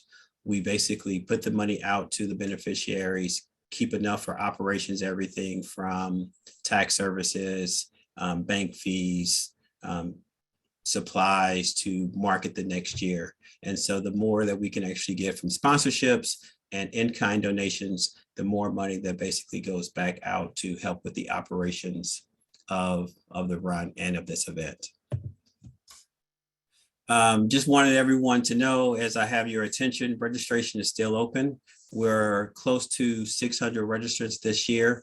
Volunteers are always needed. They can be used the day of the race, everything from street closures, packet pickup, or helping with finish area responsibilities, but then also volunteers prior to the race as well, packet pickup.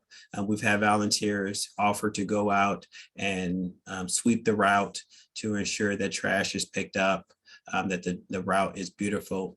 And then, of course, the concert, everyone is invited to the concert, to the free concert. And so if you're not a runner or a walker and registration is not your cup of tea, volunteering is always there. If you don't want to volunteer through the Ferguson Twilight Run, you can always come out that day and basically cheer on runners and walkers. And then once you're done cheering on the runners and the walkers, come on down to the free concert at Plaza at 501 and just have a good time with your community as well.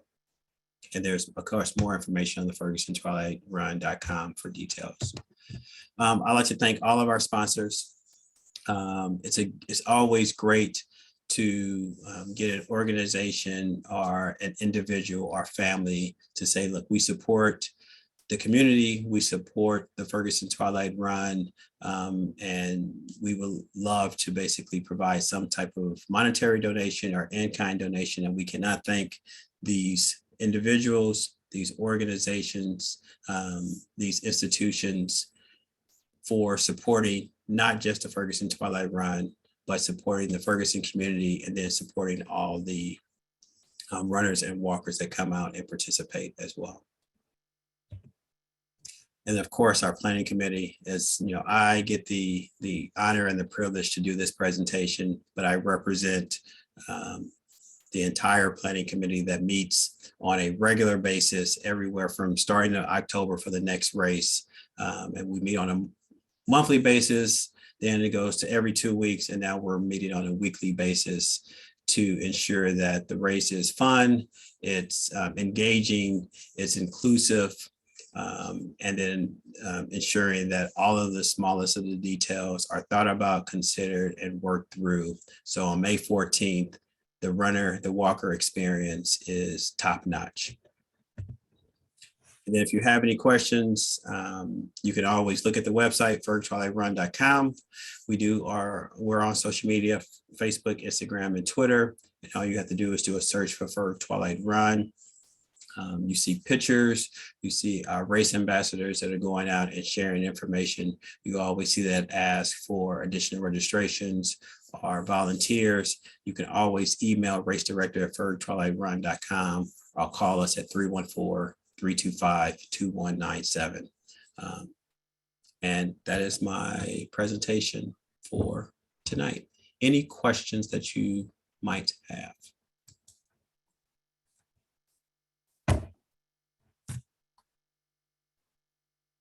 Thank you as always. Oh, thank you.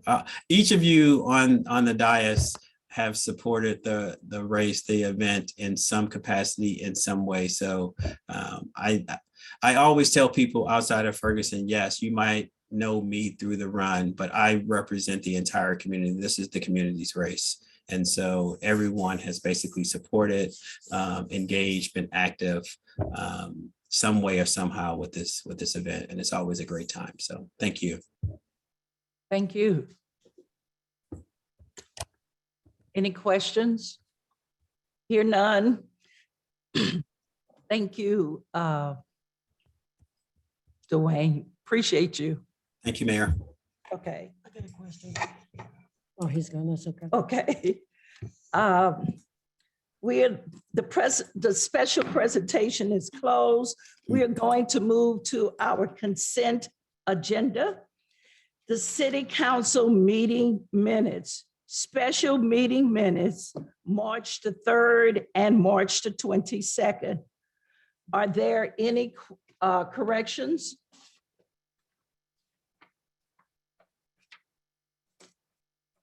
Hear none, I am requesting a motion and a second to approve the minutes. So moved, Linda Lepka.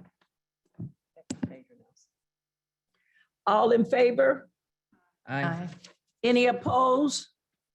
Ayes have it. The special meeting minutes are approved. We are going to move to our appointments for boards and commission.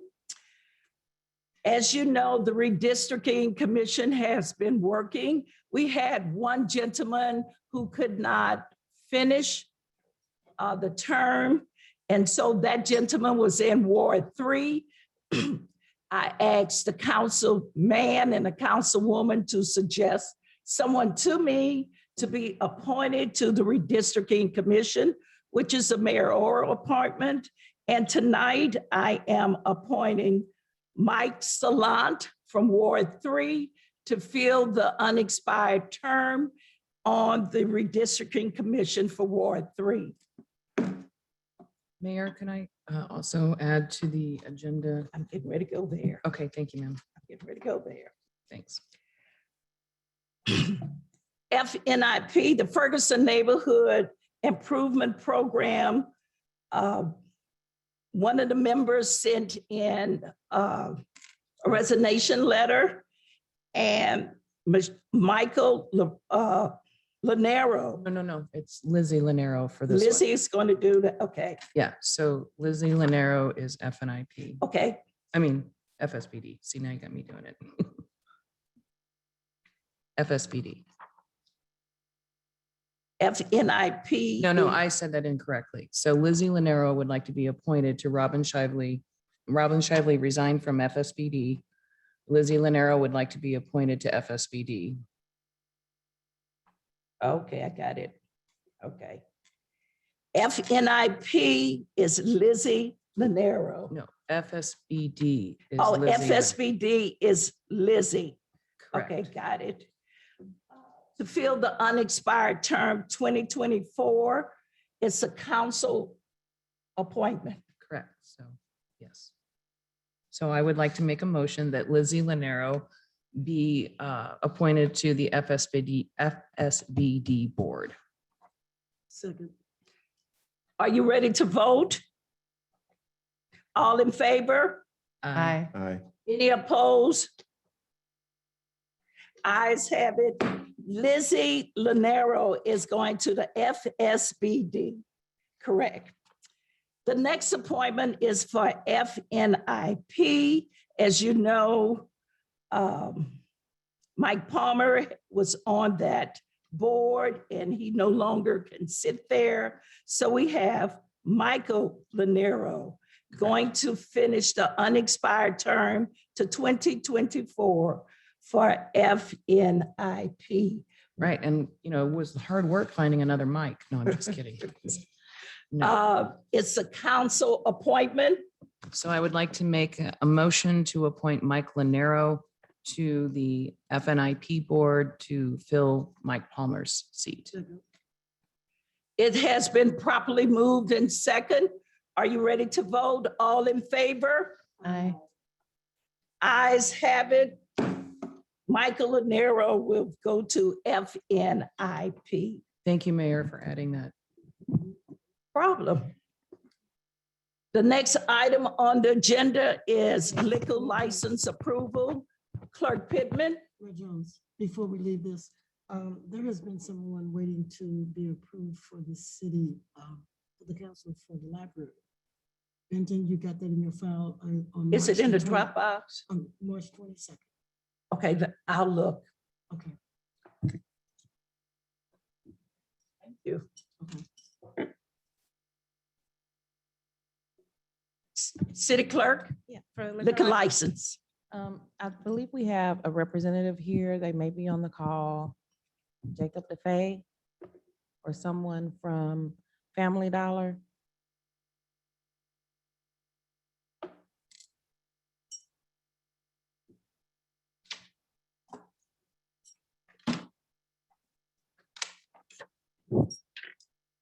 I know they were gonna try to make it, Mayor. I know they did have some conflict between this meeting and the next meeting. I can introduce it, or if you like, we can postpone it to the next meeting if they're not here, because I did want them to be here to speak for themselves. But I can, if you want to proceed, I can introduce to you what it is that they were looking to do. We would like to hear from them so we can postpone it to the May 10th meeting. Okay, let me just make sure. I just want to check again to make sure that, to see if we have anyone here from Family Dollar regarding a liquor license. Okay, Mayor. Okay, it has been postponed. So if we could just get a motion in a second to postpone it to the next Okay. meeting, that would be better. I'll make a motion to postpone to May 10th. Is there a second? Second. It has been properly moved and second that we will postpone the liquor license for the Family Dollar to the next meeting. Are you ready to vote? Any questions? I do have a question. Octavia, I just pulled it up. This is the location that's like right there by the border of Ferguson. That's next to Norm's Auto Repair. Yes. Okay. And have they ever had a liquor license in the past? No. Okay, so this is brand new to them. Mhm. Okay, then we do have a lot of questions. Okay, we do. Yeah. We do. Are you ready to vote? All in favor for the postponement? Aye. Any opposed? Ayes have it. The liquor license has been postponed. At this time, we'll move to our resolution. We have resolution number 2022-15. Without objection, we're introduced by council members present. Here none, we have Attorney Harding here sitting in for Apollo. Could you read the resolution? Yes, Mayor, and thank you, Council. Resolution number 2022-15, a resolution selecting a professional services contractor for citywide IP camera solution, awarding the contract to said contractor, and authorizing the city manager to execute the contract on behalf of the city. City Manager Osterberg. Evening, City Council. This was a RFP process that the city embarked on for the purposes of securing cameras for the security of our municipal facilities.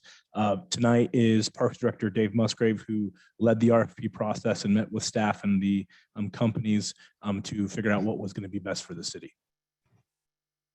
Good evening, Mayor. Good evening, Council. Good evening. To sum up the process, we sent this out to bid probably about 2 months ago now. We did receive 11 responses. City staff, along with the IT department, narrowed down to 2 respondents. It boiled down to CTI and Ultra. There were basically 3 factors that weighed us to CTI. Number 1 was the number of views. They're offering us 101 views over our 7 properties we're looking at covering versus 78 with the other company. Number 2 was the fact that they're offering us a service plan. You're all aware we're short-staffed. We don't have a ton of people to check on this system. They're going to come out every 6 months, make sure the cameras are operating properly, make sure they're cleaned, all those things. So it's going to save us staff time in that regard.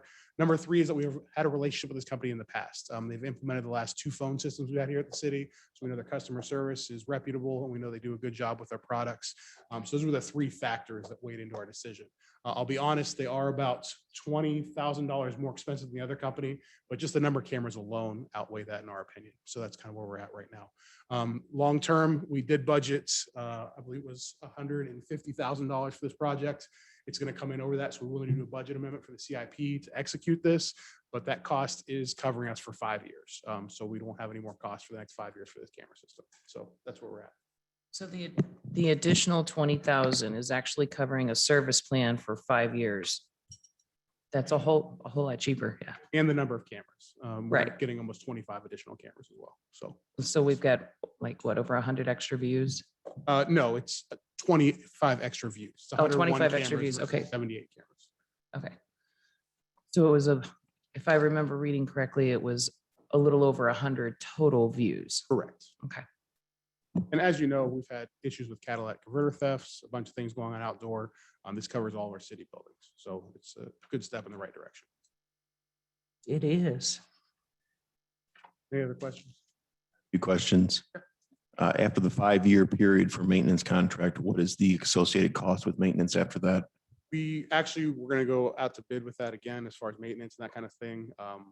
We didn't ask for an option to extend it, to be honest. What is the longevity of this system? They have systems in place that have been in place for up to 10 years. The cameras are a Vigilon, so they have a warranty anyway. It's just they're covered for that 5-year period. Are these interior and exterior? Both. Is the hardware FCC compliant? Yes, it is. That was the big thing that got postponed last week, if you all recall. Did independent research with our IT company, also reached out to this company, and we've checked at least 3 different sites and they are on the white list. So we are good. Where is the data stored and how long of a loop will we have? It's 24 hours. We have the footage for 30 days and it's stored on site on servers located at each facility. So PD, fire department, et cetera. Okay. Any other question? Clerk Pip, I'm requesting a motion and a second for approval. So moved, Heather Robinette. Second, Linda Lipka. Clerk Pittman, could you please call the roll? Councilman Noah. Aye. Councilman Palmer. Aye. Councilman Burrow. Councilman Robinette. Aye. Mayor Jones. Aye. Councilman Lipka Aye. and Councilman Nelson. Resolution number 2022-15 passes. Resolution number 2022-17. Without objection, we're introduced by council members present. Hear none. Attorney Harding, could you please read the resolution? Yes, Mayor, thank you. Resolution number 2022-17, a resolution selecting a contractor for the fireworks display at the 4th of July celebration, awarding the contract to said contractor, and authorizing the city manager to execute the contract on behalf of the city.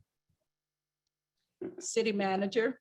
Good evening, City Council. Dave Musgrave, Parks Director, will be in front of you again to give greater detail on this item. Good evening, Mayor. Good evening, Council. I'll be honest, this resolution is always difficult for me because 4th of July occurs next fiscal year. So we always bring this resolution to you technically in last fiscal year. Bottom line behind this one, costs have increased, COVID caused prices to go up. I went back to our fireworks vendor who we've got our contract with for the past 5 years. And basically to get the same show we got the past 3 years, we would be looking at $21,000 plus. We didn't budget that. They gave us a middle of the ground show for about 18,000. And that's the one we're suggesting in this resolution tonight. This show is put on by the Parks Department now. As you remember, it used to be a committee probably about 4 or 5 years ago. So all these dollars do come out of the Parks Fund. It is a dedicated fund. The funds are available. We will budget for them, but we're just basically asking for an additional $3,000 to have a similar fireworks show that we've had the past few years. But if there's questions, I'm more than happy to answer those. So yes, I do have a question. Go ahead. Okay, I was looking at the staff notes and I appreciate them. Thank you very much. And I totally agree. I think that's a little too high for the higher end. But just to be clear, so typically we have 516 shells in a show. And this time for this price, we're looking at 445 shells. But if we sign the 2-year agreement, which we've done in the past, they'll give us 15% more. So does that come out to, is that 15% based on the 445?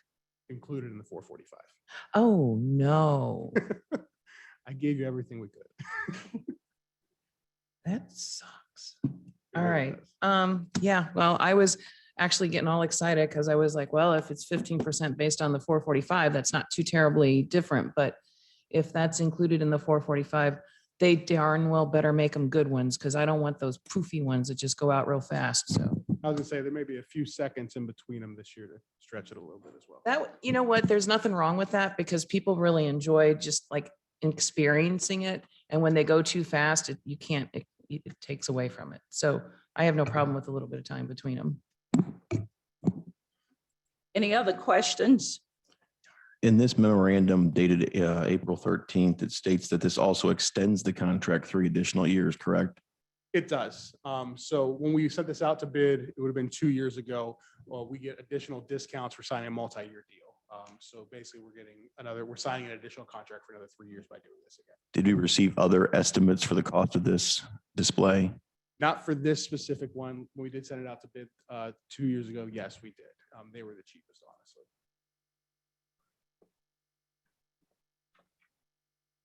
Any other questions? Yeah, there is. So is there the okay, so we're locked into 3 more years, correct? Not if we sign this one, yes. If we don't sign the agreement they give with the 3-year extension, then no. And that's another option. We could sign it without the 3-year commitment. I believe it takes 5% off or something like that. I can't remember the exact numbers. I could look at my notes.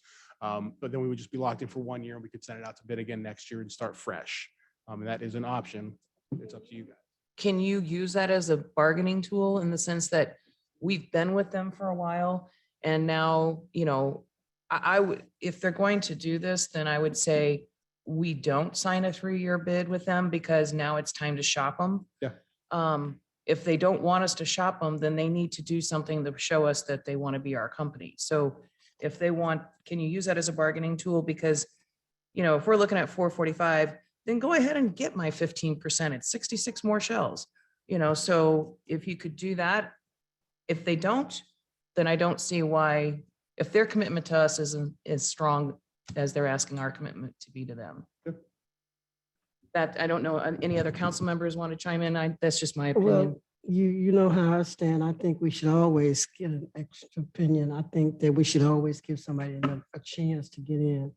And even at the fact, if we have to pay $1 more, we would have been fair. For sure. And I'll be honest, my opinion is if we want to send it out to bid next year, then we should go ahead and just sign the agreement without that extra 5% this year. Then we send out to bid. The fear I have for this year is we're 2 months out at this point. So I don't know how many people have availability, first of all. And then what kind of pricing will get this close to it. I think if we send out to bid in August, and they've got 11 months to get that together, I think that's a different story, but I don't think we're gonna get a good price right now for this year. That's just me being. Well, blatantly Dave, I honest. trust you as far as safety for the community. So whatever you come up with, I'm okay. Also, it would be hard to put this out for bid again since this is already a contract we're in, correct? Well, and that's the other here. Tell you, we're locked into this one because we signed the 3-year agreement Right. previous. We're just not locked in for future after this year. So if we were to sign it as it is, we would have not received competitive bidding for 3 years, basically, on this service. Because we skipped because of COVID 1 year. I would be in favor of getting more bids. I always been in favor of that, so. Like I said, it's only gonna hurt us 5%. And it's just number of shelves. It's not cost. But it doesn't have to hurt us if they'll negotiate with Correct. us. So what do we need to do now? Do we need to? Do you, council, what is your favor? What is your pleasure? So just for clarity, Dave, you're saying that we, because it's so close to the 4th of July, if we don't move on this, we can miss out. Oh, yeah. We're already locked into this contract. Let's be honest. We already signed this 3-year agreement 3 years ago.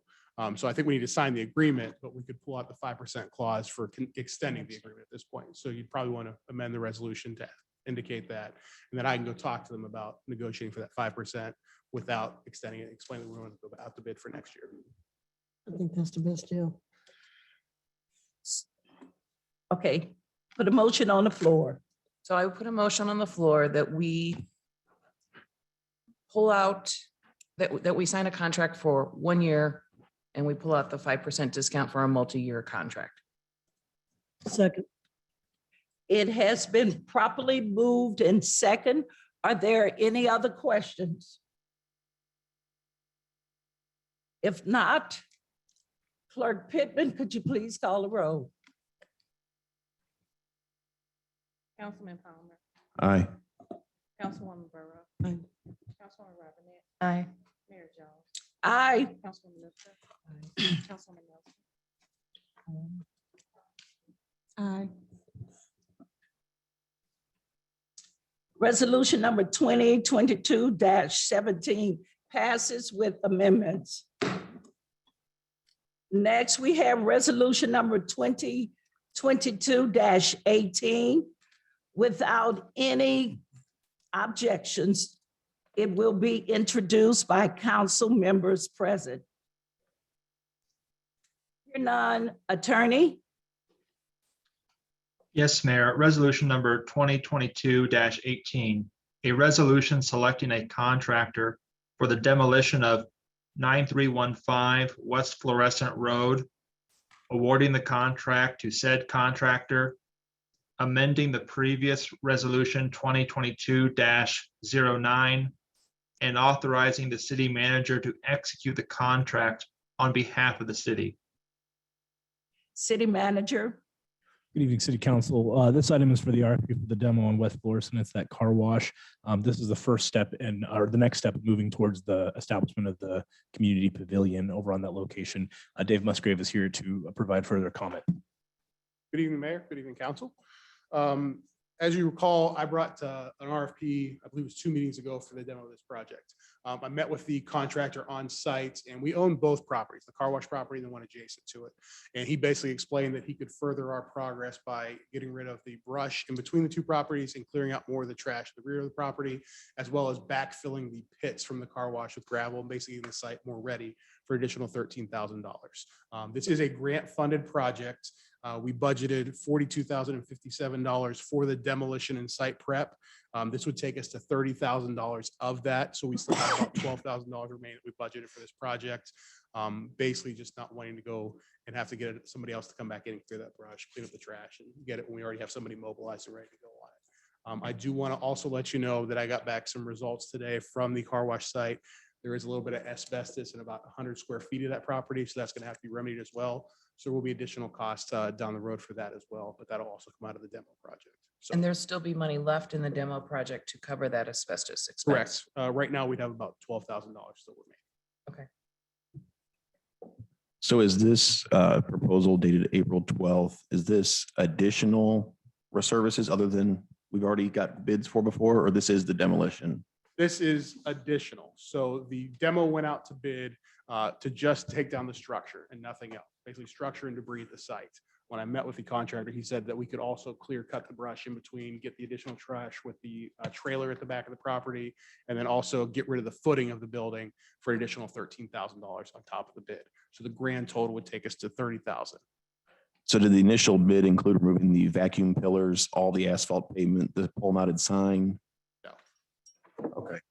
And then how about permitting? Is permitting included? Yes. And then how about utility disconnections? But not asbestos remediation? Now, I'm just trying to clarify what you're asking. So does that mean what Mike's asking is that now all the asphalt's gone and the pole? No, so it'll be the building footing, all that will be remaining is asphalt, the pits will be removed and backfilled with gravel, and then all the brush and trash on both properties will be removed as well, all the way back to the utility pole at the rear of the property. It sounds like we'll still have asphalt, vacuum pillars, and a pole mounted sign. Won't have vacuum pillars. Okay. You'll still have asphalt. We don't want to touch the asphalt yet because we need to get with EPA as far as working close to the creek because of the no rise and that sort of thing. So we're leaving that for the construction phase. The pole mounted sign will remain though? Come down. Okay. Fence, pole mounted sign will all come down. Honestly, that's my biggest concern is the fence at this point. You're saying that will come down in the future, but not in this project? In this project right now. Oh, it will come down in this project. Okay. I was misunderstanding that that was not included in this project. So the only thing not included in this project is the asbestos and the asphalt. Correct.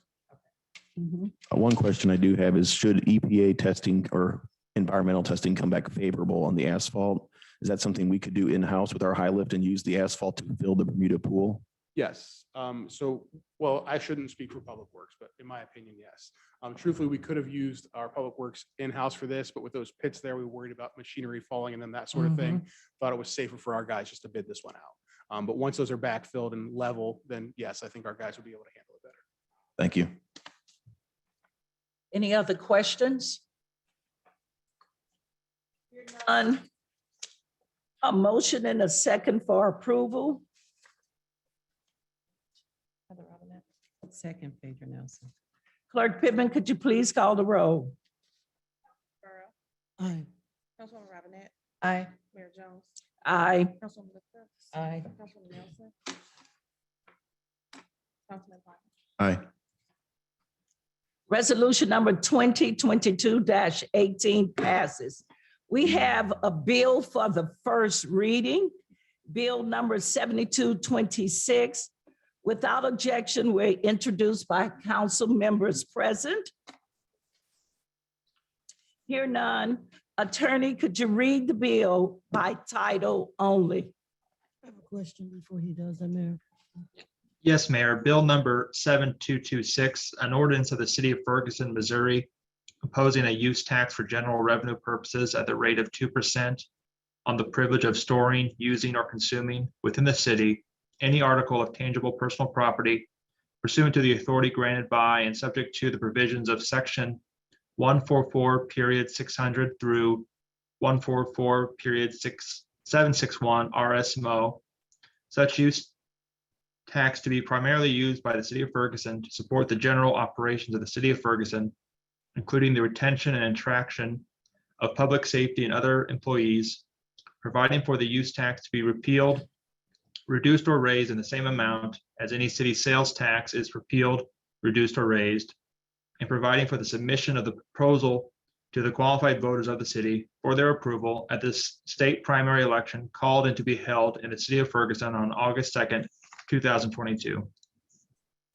Okay, city manager for the explanation and Before Councilor Councilwoman Burrow has, had to. has a question. Yes. Mhm.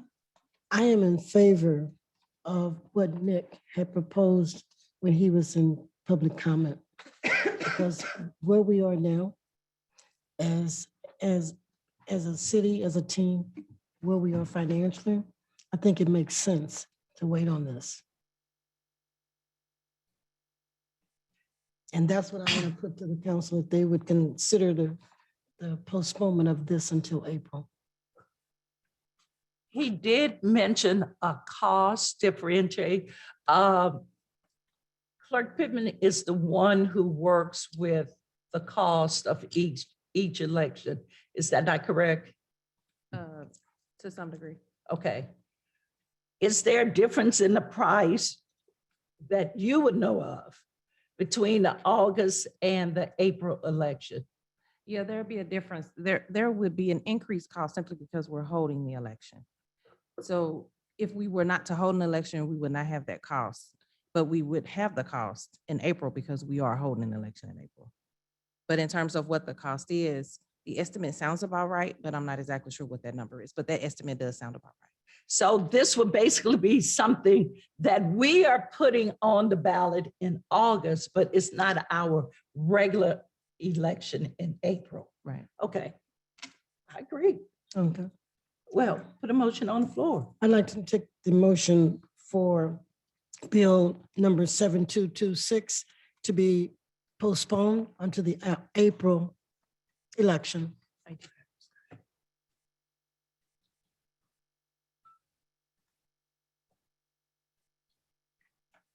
Looking for a second. You have a motion on the floor. I have a question, but I'm waiting. Second the motion. Okay, you have a second. Now you can ask your Right. question. So I would assume that there is some reasoning that you have, Mr. Osterberg, on why you wanted to put this out in the August election. Could you kind of fill us in on your thought process? Yeah, so this is just stemming from conversations we had earlier this year in January. I had spoke with city council about over email and then in person about putting this on the ballot. It was discussed then that what we wanted to do is wait and give ourselves an opportunity to see how the election went in April, to see how those ballot measures ended up either succeeding or failing. So I just made that determination based off of that's the next closest election date. And then there was also some consideration in the likelihood that it might pass based upon it being a dedicated election. Typically, when you see measures like this on a ballot that has as big of a voter turnout as it does in November, people are already being inundated with other requests for their attention with ballots and candidates. So you're less likely to see something like this pass in those circumstances. So And that's August compared to November. So you're feeling like that it has a better chance of passing in August versus April? Or because you were comparing November, but we're not talking about November. we're Correct. talking about August. I was just speaking about kind of my thoughts coming into this. I was not thinking about next April because based upon the prior conversations we had in January, it seemed like council wanted to see this this year. Okay, so, and next April is a standard regular election cycle for April, us. Right, no, right. I know. Yeah, yeah, I'm just thinking out loud. Okay. And so you're saying that it's cheaper, Octavia, because we've already got an election cycle for Ferguson in April? I'm not necessarily saying it's cheaper, but what I am saying is that we do pay for a special election. Oh, so we already are making a payment for April. Making a payment for April. Okay.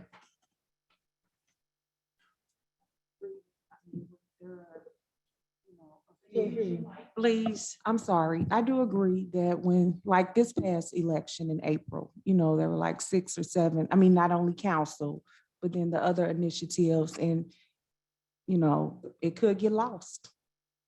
It could get lost. That's my concern because quite honestly, and I'm not against pushing it off. I mean, I Right. get the logic of that, but we have put this forward 3 times now. This will be our 4th time. And this, I think, by the way, whoever created this, I like this. This is much more informative.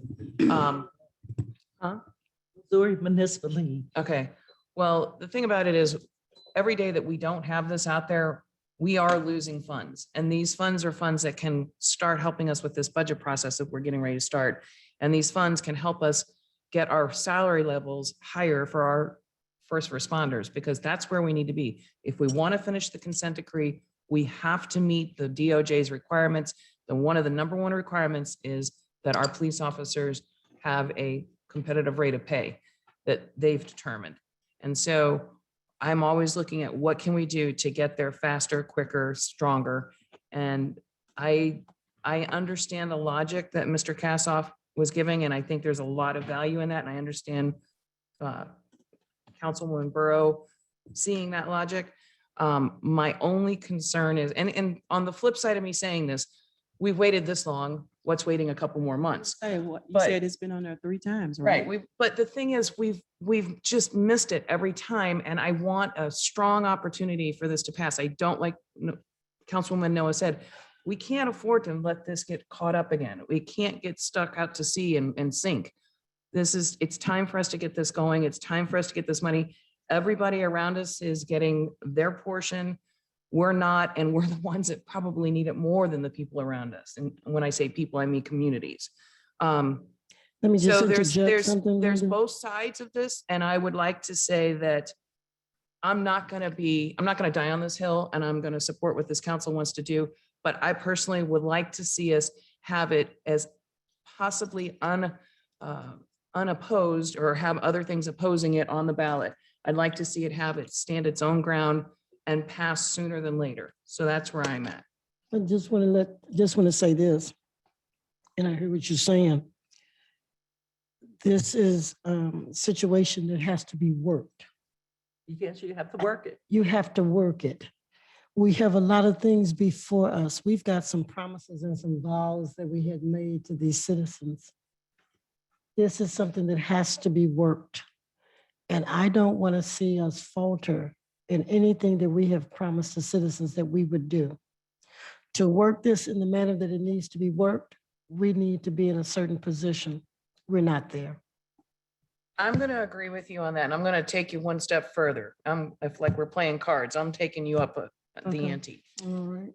We're looking at an election in April, and it's going to be an election for seats right here. Oh, that's true. Only one Yeah, seat. It's an election for the mayoral seat, but I'm going to say this. We, as a council, if we're truly taking care of this community, if we're truly standing up for what we say we are, we cannot turn this into some vicious fight over the Right. mayor. Right. And I'm going to tell you right now, I'm putting my hand down on the table. I will not do that. I don't care. I don't know who I'm supporting. I don't know who's up for this. I don't know what's going on yet, but I want this to pass. And if we're going to say we got to work it, then we have to work it with complete 100% energy for the community. And where Well- this money goes. I don't want to work it as a political game. It shouldn't be a political game. However, if you're really going to work Prop U, we need to go to the unions like we did before and ask them to support us with this proposition and have the unions come out and knock doors with us.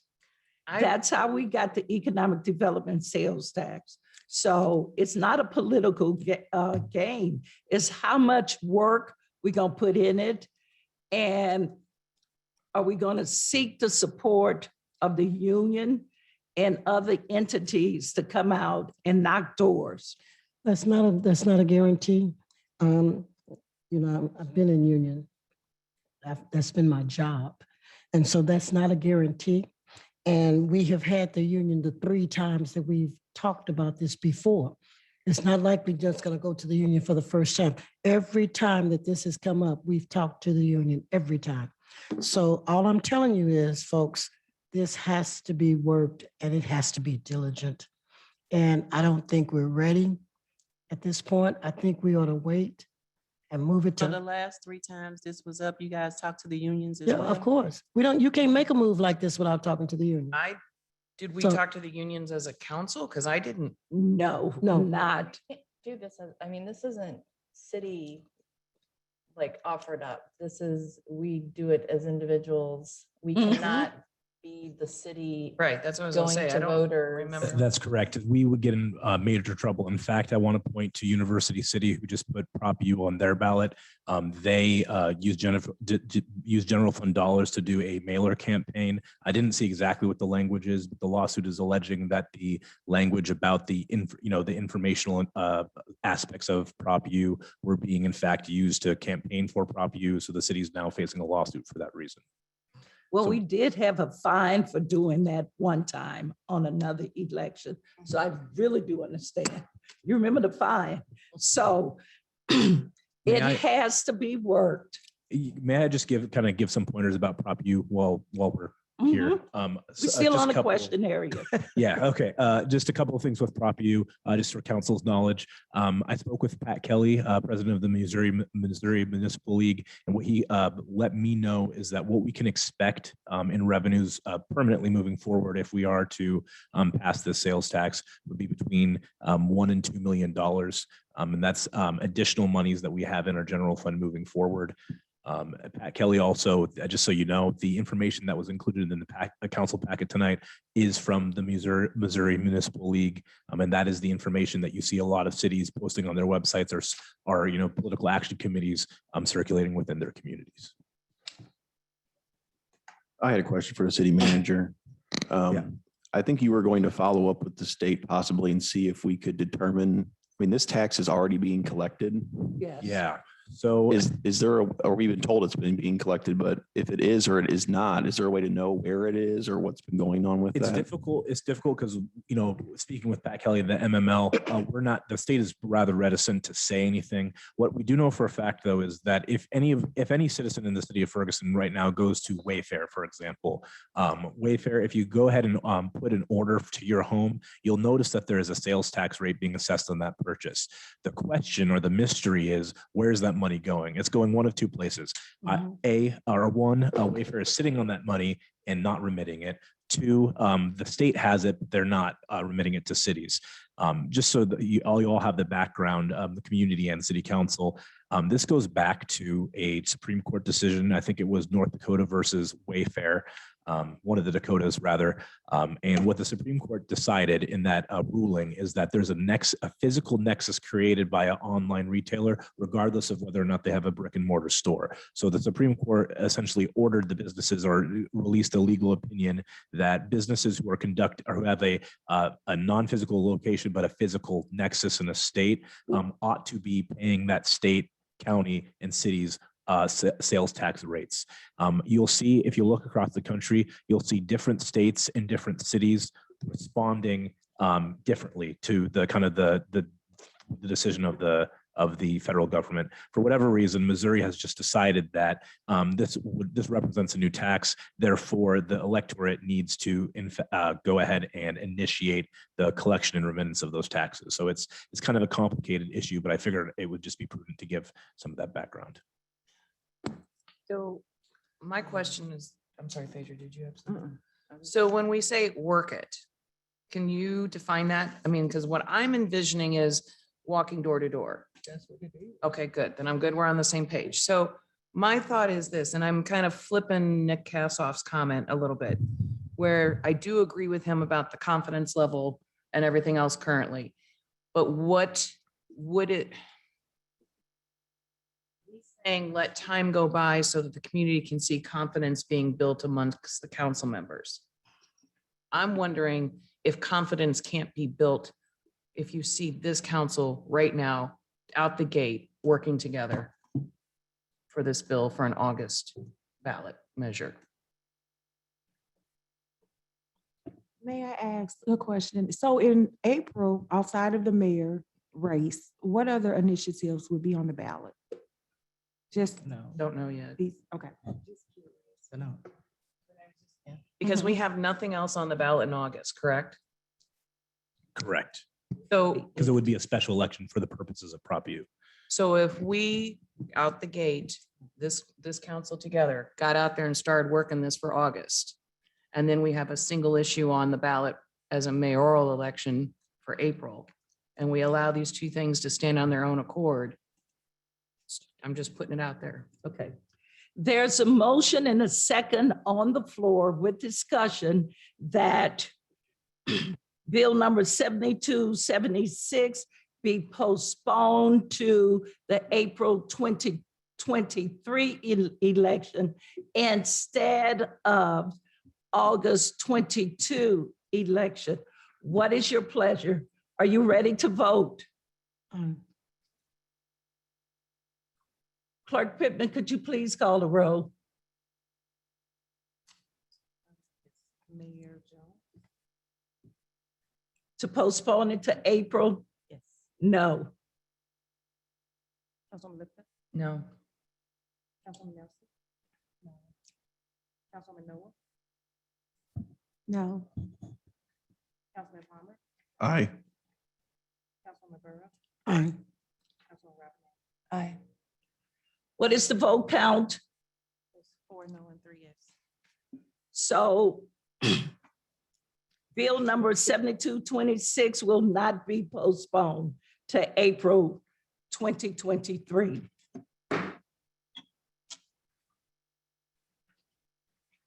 So we will go to the second reading at the next meeting. Do we have any unfinished business? Do we have any new business? Mayor, I have new business. I would like to ask the mayor and the council, how do you all feel about a workshop in June or possibly two? We need to consolidate some of these boards, have conversations around the boards, to make sure that we even need some of the boards, because as we all know, we have a hard time filling some of the seats, the vacancies. So I just would like to have a workshop on that in June. Wanted to know what you all thought. We had talked about that before, having a workshop for the boards, and we were gonna put it in with a workshop for SOPs. We were gonna do them both at the same time. I also know that Councilwoman Robinette has made some good points about maybe looking at some of the rulings that we have in different, for boards that you can't serve on more than one, because sometimes we have people that, more than one, they have the If it's time. temporary. I think that would come in the working session. All that Correct, comes right. up at So- the same time. So my point is that I know that Councilwoman Robinette's made some really good points that I would love to work on in a workshop. Okay. As far as June is concerned, though, we'll be just coming out of the budget, and you need to take a breath after coming out of budget, and then the backup after that. Then When we do we go to only one time a meet- month? Well, we also have to work the prop U tax now. I'm not gonna work that. That's too much work.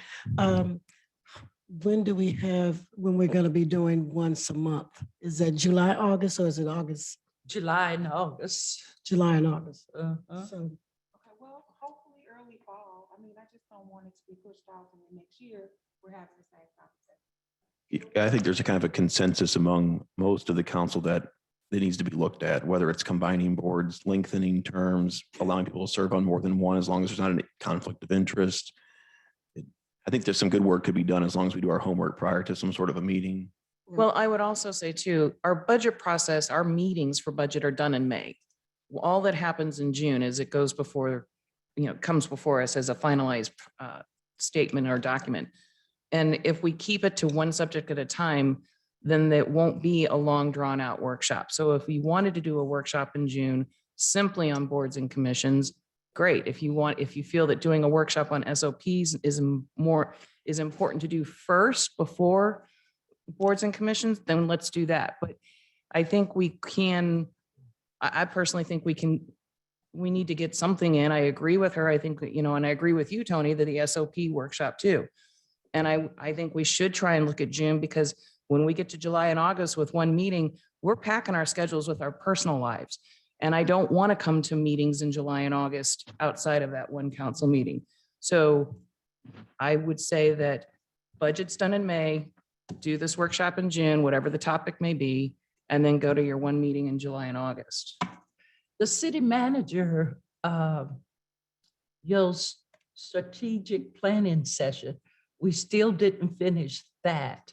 So I was planning to reintroduce that initiative post-budget because, a lot of the budget will kind of feed into that discussion anyways.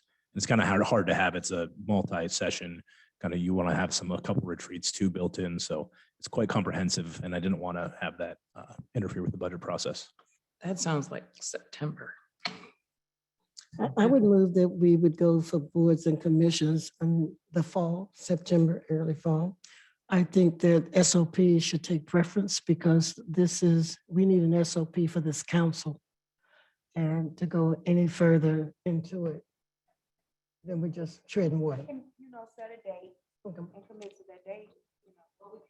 some dates, send them to Octavia and see if we can agree on one. And Octavia, could you maybe shoot us out or maybe all of us a email kind of just, because we've already just in this moment identified 3 different topics that we need. So maybe we need to start doing a topic a month or type of thing. Because we've got the strategic planning, we've got the SOP, we've got the boards and commissions. I'm sure there's other things. I mean, we've had a request tonight to add a board, a commission to the mix.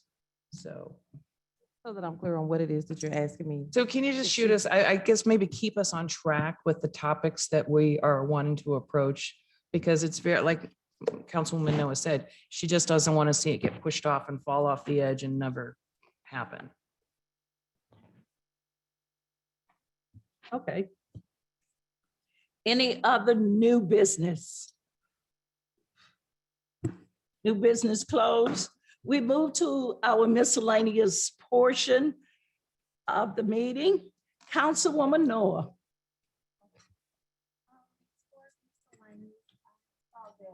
Pull your mic down. I'm sorry. I saw that Parks and Rec Department, I think Dave, did he leave? They have a new employee, a Ryan Mott. So welcome, Ryan. Also, to answer your question, Ms. Laverne, I'm working. You asked earlier, so I just wanted you to know that. And last night, we held a Southwest Ferguson Neighborhood Association meeting. Thankful to the residents who volunteered to be chair and co-chair. I'm hoping, if however we can work the Prop U, we can funnel that through the neighborhood associations, and educate that way so that we can get the initiative to pass in August, hopefully. We will continue to meet every 4th Monday, Zoom or in person as the association decides. North Hills Association meets every 3rd Saturday via Zoom. Forestwood Neighborhood Association meets every 1st Tuesday, Zoom option, in-person meetings as decided by the association. So, everyone knows Forestwood Association is Ward 1 and Ward 3 neighborhoods off of Forestwood in that area, Ferguson Avenue and Forestwood. Ward 3 Street Center and Hardnett, the right side of the streets from Ferguson Avenue. The residents meet with Old Ferguson East Neighborhood Association. Ward 3 residents, the addresses, on suburban streets, on suburban, but it's the even portion because some of suburban is Ward 2. South Clark, Harrison, Randolph, and Tiffin, a portion of Tiffin to the left from Florissant, meets with Ward 2 West Ferguson every first Thursday of the month, Next, we are working on forthcoming meetings in Ward 3. The new South Central Neighborhood Association includes the following streets: Oliver, Compton, St. Louis Avenue, Short, Paul, Lee, Patricia, those streets off of Elkin, Wilman Court, Wyland Court, and there are 3 houses on Haley. The Southeast Neighborhood Association, Park Ridge Apartments Complex Neighborhood Association. We just want you to know, we look forward to, to, rebuilding and revitalizing the neighborhood associations. It's important that we meet. It's important that we communicate, for instance, like with the Prop U, so citizens are aware so that we can get the initiative to pass, because if they're not aware, they're going to go and vote, and they're going to vote no, because they're going to think they're being taxed again, and they're already being taxed. So lastly, the farmer's market opens on May 7th, and that's it for me. Thank you. That was a lot of information, but thank you, Mayor. Thank you. Councilman Mike Palmer. I would encourage residents and those who are eligible to serve to really look at our boards and commissions and get involved in your neighborhood association. As Ms. Noah said, we did a lot of awareness for our meeting, and honestly, only about 8 people showed up. So it's kind of hard to get the input that we need to do our job if people don't show up. So there's probably 30 or 40 open seats on boards or commissions as it sits now. So those are boards we count on as advisement as a council. And to address Ms. Mitchum, I think the Parks Department does a fantastic job. I think they did a really good job through COVID. Thank you.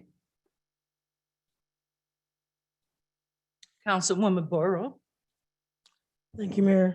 I think we all right now are having a heart for boards and commissions and the right folks to put in place.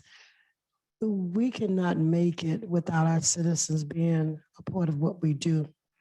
When I talk about it takes work, I don't mean just these 7 folks sitting here. It takes everybody. We got to work together to serve together.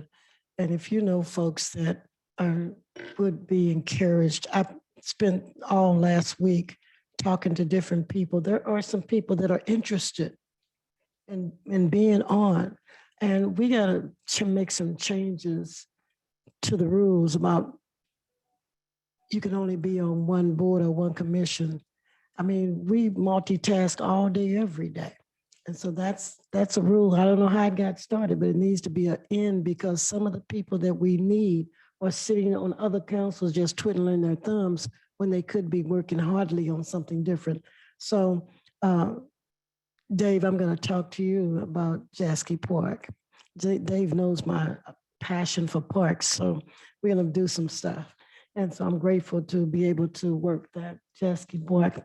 I just want to thank all of my colleagues here, this team we got, and I'm looking for great things to come, and especially for the people who say that we want to make a change. This is it. This is not rehearsal. This is it. And so I'm looking forward to working with each ward. I tell everybody I don't just work in Ward 2. I work for all the citizens of Ferguson. And so I want to make that known, and we want to get that done. We had a great time at the polls with Ms. Mitchum. I mean, it was raining cats and dogs, and we were out there doing what we do. So please, anytime that you think that you need me, and I'm talking to those that are listening, please give me a call. And I just want to one more time give a shout out of thanks and gratitude for this city, of the people who have called and sent cards. I never got so much mail. Just thank you for just voicing their condolences. And so I appreciate that very much. Thank you. Thank you. Councilwoman Robinette. I think most everything information wise has been covered, so I have no further comments, Mayor. Moving it along. Thank you. She's a catch-up kid. Councilwoman Lipka. Is there another bet going on over there? It's I think you should do thrown out that. the water. I think it should go, I think it should be done every meeting that way. I just wanted a couple of things. I wanted to say thank you to Robin Shively for serving as the director of the FSBD board. She has turned in her resignation letter. She's retiring from Corners. So, of course, that doesn't mean she's leaving. She's a very active person in Ferguson. And so I just want to thank her for her service. Looking forward to seeing all of you out there doing the Twilight Run because, well, I'm going to have to boogie out of Ferguson before you guys get started because I have to work that day. But it's always a pleasure to see everybody get excited about it and see all the road closures happening and just all the people coming out. Those that don't walk or run it will sit in their front yard and cheer people on. So I hope it's a wonderful day as it always has been. I also want to thank the people that came to the BTC traffic meeting. It was a very productive conversation. I want to thank Eric Osterberg. He did a phenomenal job. You really did a great job, Eric. Thank you. And the citizens had a safe place. They really got an opportunity to really express their concerns and have them addressed with valid, strong answers. And Mike was there. What did you think? Do you think it went well? People are upset, but it was kind of a lot of cranky old people that Well, I feel like would get mad if even one accident happens after a roundabout occurs. yeah, well, cranky old people is what started this community. So I mean, there was good dialect, and I think the county finally maybe understands a little more about the plight that we do suffer here in Ferguson. People are actually dying and being injured. So it's good for them to be aware that we do care, that it is a problem. Right. But they're obviously a government, and they work at a snail's pace. So it's good to have that input. And I'm sure there'll be more discussions going forward too. yeah. So and Mayor was there and Retta Days was there. So yeah. And then I also wanted to just ask people, when there's a problem in your neighborhood, yes, you are more than willing, more than welcome to send emails to all of us. And you definitely should call the cops and all of that good stuff. Everybody's doing that. But what we're not doing is looking at the situation in the very, very beginning. And that's just going over and talking to your neighbor. Just have a conversation. Try just some human compassion first, get to know your neighbors, find out what their interest is. Find, if their kid's doing something that's starting to get under your skin, well, find out what their kid likes to do. I don't know. I'm just create community. That's all I'm asking. Create community before we create complaints. Not saying you don't have a right to complain, because everybody does. I also will say yesterday we had a prayer event, and we prayed at the Dollar General for the family, the mother and son that were injured on Friday's car accident at the end of Hudson and West Florissant. And it was a very powerful moment, and I wanted to thank all that came, but it also made me think that there's more opportunities for this type of thing to benefit our community and improve our community. So there will probably be more prayer events coming up that will deal directly with situations in our community. And speaking of that, the International Day of Prayer is May 5th at noon, and it will be in front of City Hall. So I invite anybody who wants to come to that. There's also a man that I have been working with. He's awesome. And his name is Dwayne Tolan. They call him DT, and he is the director of Boys to Mentors program.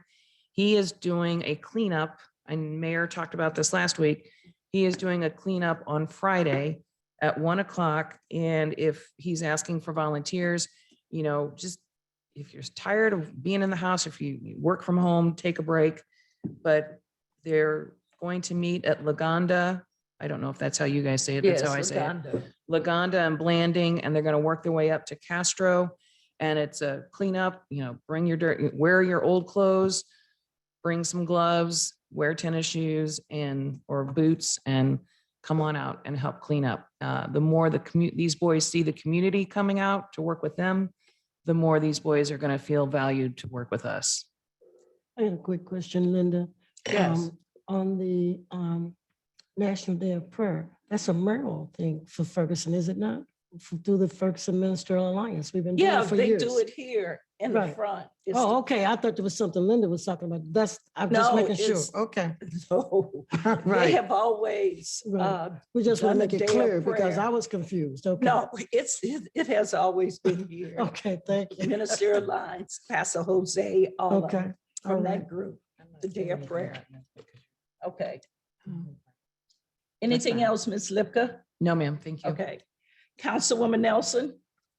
Yeah, just a couple of things. I just want to remind the Nesbitt Newton subdivision will be having their first neighborhood meeting tomorrow at Nesbitt Newton Park from 6 to 7. Just reminding folks to bring their lawn chairs, as well as we'll come together to discuss issues and concerns and come with solutions with those issues and concerns to help improve their neighborhood regarding traffic, lighting, crime, safety, and more police presence. ARPA streetlights. And also a reminder about the Senior Health Expo tomorrow at the Ferguson Community Center from 9 to 12. And then I wanted to thank Nicole Barton, the Consent Decree Coordinator. We at the Emerson YMCA can't had hear you. a youth in government event this past Friday, where we had 4 of the school districts of youth, around 75 youth come from the Normandy School District, Hazelwood School District, Ferguson, Florissant, and Jennings School District, where we had them come to talk about different policy change that they would want to see in their communities and things that are impacting them, as well as learn about registration for voting. We did 9th graders through 12th graders. And so, at 17, they can kind of pre-register or make a pledge to make sure they vote. And so they were able to do that and then have lunch with their elected officials. So we just invited the school board presidents of those school districts and the mayors of those school districts. And we also had Wesley Bell come in and speak with the kids about the importance of being a registered voter and how they can make change within their communities. And the kids really had a really good time and had some really good topics that they touched on. And so we need to stop, if we're not listening to them, we need to be listening to them because they really do know what's going on in their communities. They know what's going on, period. And they're fully aware of a lot of things. And some of them are even fully aware of their rights. How was that disseminated to where other people would know? How was what now? Those four, Information put out. those four schools that got together? Because I'm on one of those schools and I never heard about it. So Yeah, how did that go out? I reached out to all 4 school districts. I reached out to, at Ferg Floor, I reached out to Laura Mandrusic, who's the CFO. Okay, I reached out to Mr. Spivey at Jennings. And the other 2 were history and civic teachers at Hazelwood and Jennings that I reached out to, and Normandy, I'm sorry, that I reached out to. And we had about 75 children there. Okay. We had the mayors from each one of those school districts. And we had school board presidents. Ella was there? Who? Ella She was- was there. Okay. Normandy, mayor, Florissant mayor didn't make it, Jennings mayor, and then, Northwoods. so instead of Florissant mayor coming, Shalonda Webb showed for him, Okay, and then Wesley Bell. And okay. so they also got to sit down and have lunch with the elected officials and ask some very pertinent questions at the tables during lunch, which really turned out phenomenal. Mm. And we did this from 9 to 1:30. We bused the children in from the school districts for them and provided lunch for them for the day. And they got to really hang out and ask some really good questions regarding policy and why things are the way they are and how they would like to see things changed in their communities. Did you, by any chance, did you tape that? Yes. Okay, Yes, we'd we like to did. see that tape. I know I would. Would you like to see it? Can maybe I Okay. missed it and I apologize. Where was this held at? Was this? At the Emerson Y. Was it at the Mhm. Y? Okay. Okay. It was at the Only Y. one didn't show was Riverview Gardens. Huh? Only one didn't show up. Was Riverview Gardens. That was the didn't only hear that school one. district that didn't show. Riverview Gardens, Was she the only said. school district that did not show up for us. Oh, So, okay. Yeah, in the future, I would love to know about but stuff I like that. really wanted to just thank Nicole Barton for coming and, kind of just seeing what that whole aspect of how that day went, how it ran. She got to engage with the kids and talk about a little bit, even speak on the dissent decree a little bit. So it was really interesting to hear some of the conversations that were being had. But I was just thankful that our youth, just like I said, we need to quit sleeping on our youth because they evidently know more than kind of what we know. So it was a really good event. So I wanted to thank her for coming out for that. And my last thing is that April 30th is Healthy Kids Day event at the Emerson Y. It's actually an event that's held all across the nation at every YMCA throughout the country. At the same time, every year we have this event where it's totally dedicated to our youth and families to come in, and we do everything regarding youth physical activity and them having fun and health and wellness and just enjoying a good time with their families and being outside and outdoors. Thankful that the Ferguson Fire Department will zip in if they are able to, as well as the Ferguson Police Department. What time does that start? It's from 10 a.m. to 12 noon, April 30th. Octavia, are you still carrying out everything that we have on the diocese on council? And when I think about a year or two ago, we said, hey, everybody gets up here and do a calendar, but we really should be sending it to you. Remember when you guys remember when we said that's what we were Yeah. gonna do? And that's some kind of way it dropped off. And we're not being informed about what's going on. We're giving out these calendar dates, but how many of us are gonna remember it and write it down? Can we reincorporate that? Yeah, I actually had a reminder here today, just to remind you guys that if you have dates, please get them to me. But any dates that I have, I try to populate in your calendar. If it's something citywide, then I put it on the citywide calendar as well, so. Okay, so Well, can there's- we get back to that? Because I think we're doing a disservice to our constituents by not letting them know about these Well, situations. even if and I agree with you 100%, but even if we know we personally something, I mean, we can shoot an email out to each other. I mean, just all we got to do is write an email and tag everybody and It's a done deal, like the 2 dates I almost I'd rather forgot. have one consistent place, and we decided upon that 2 years ago that that's what it was gonna be, and it worked well when it was working. Well, 2 dates I forgot was to wish a happy birthday that just passed to Miss Robinette, and happy birthday to you, which is tomorrow. Yes. So, Thank you. Okay. I think Anything I'll- else? I think I'll switch the numbers I around. think I was done. That's it. Do you want to Yeah. address Laverne?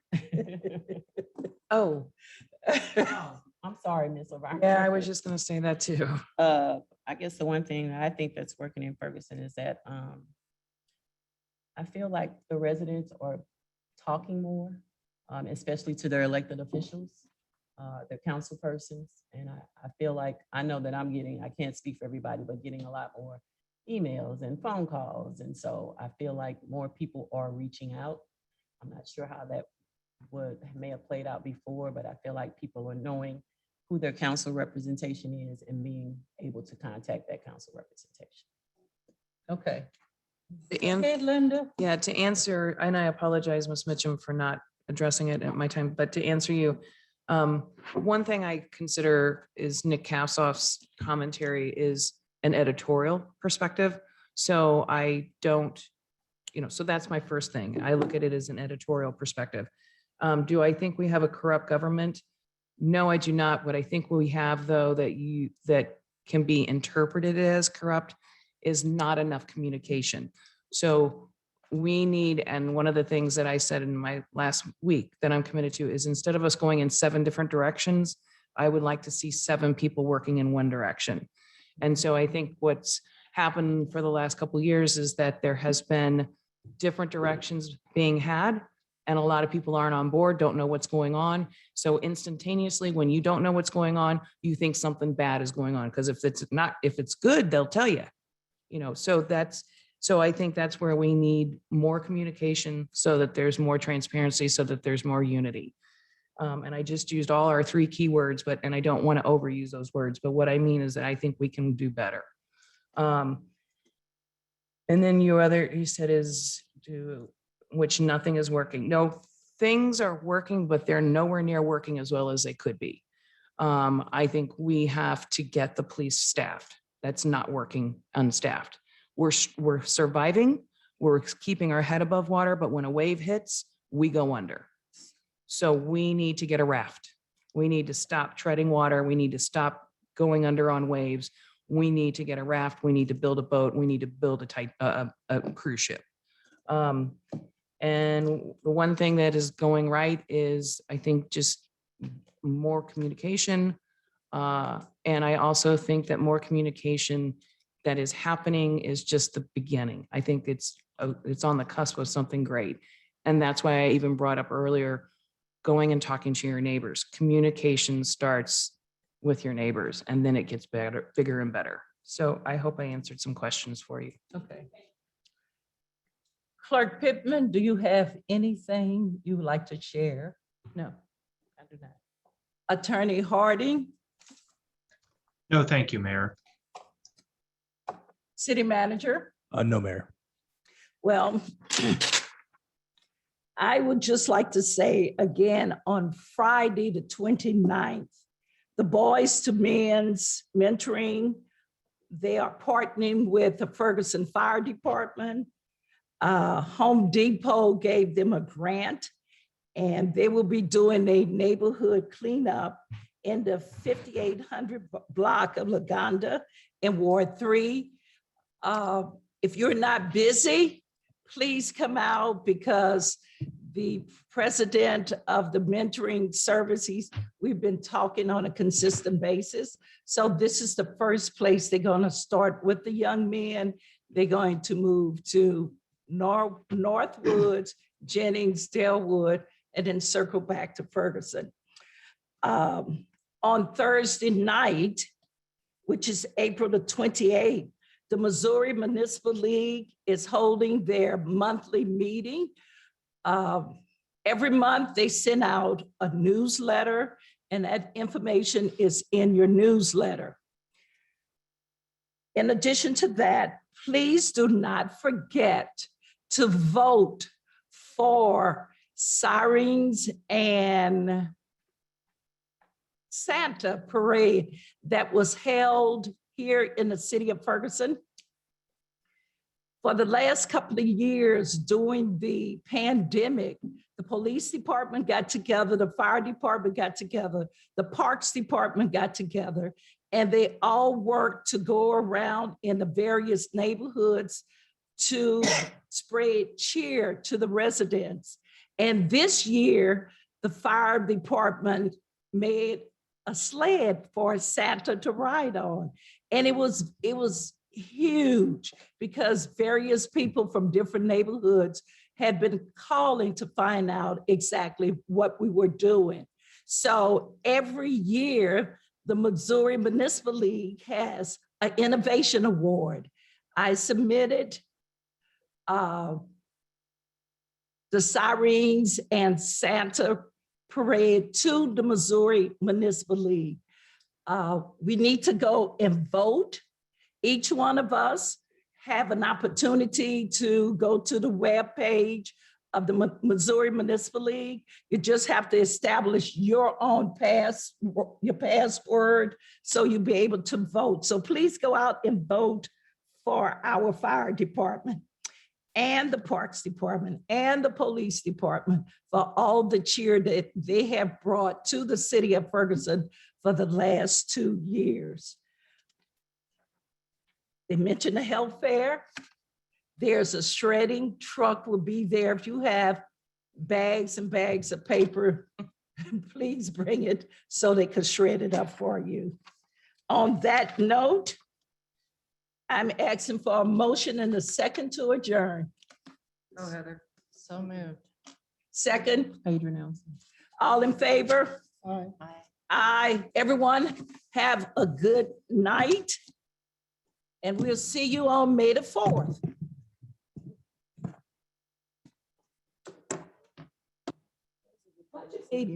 Oh, okay. I did get that one.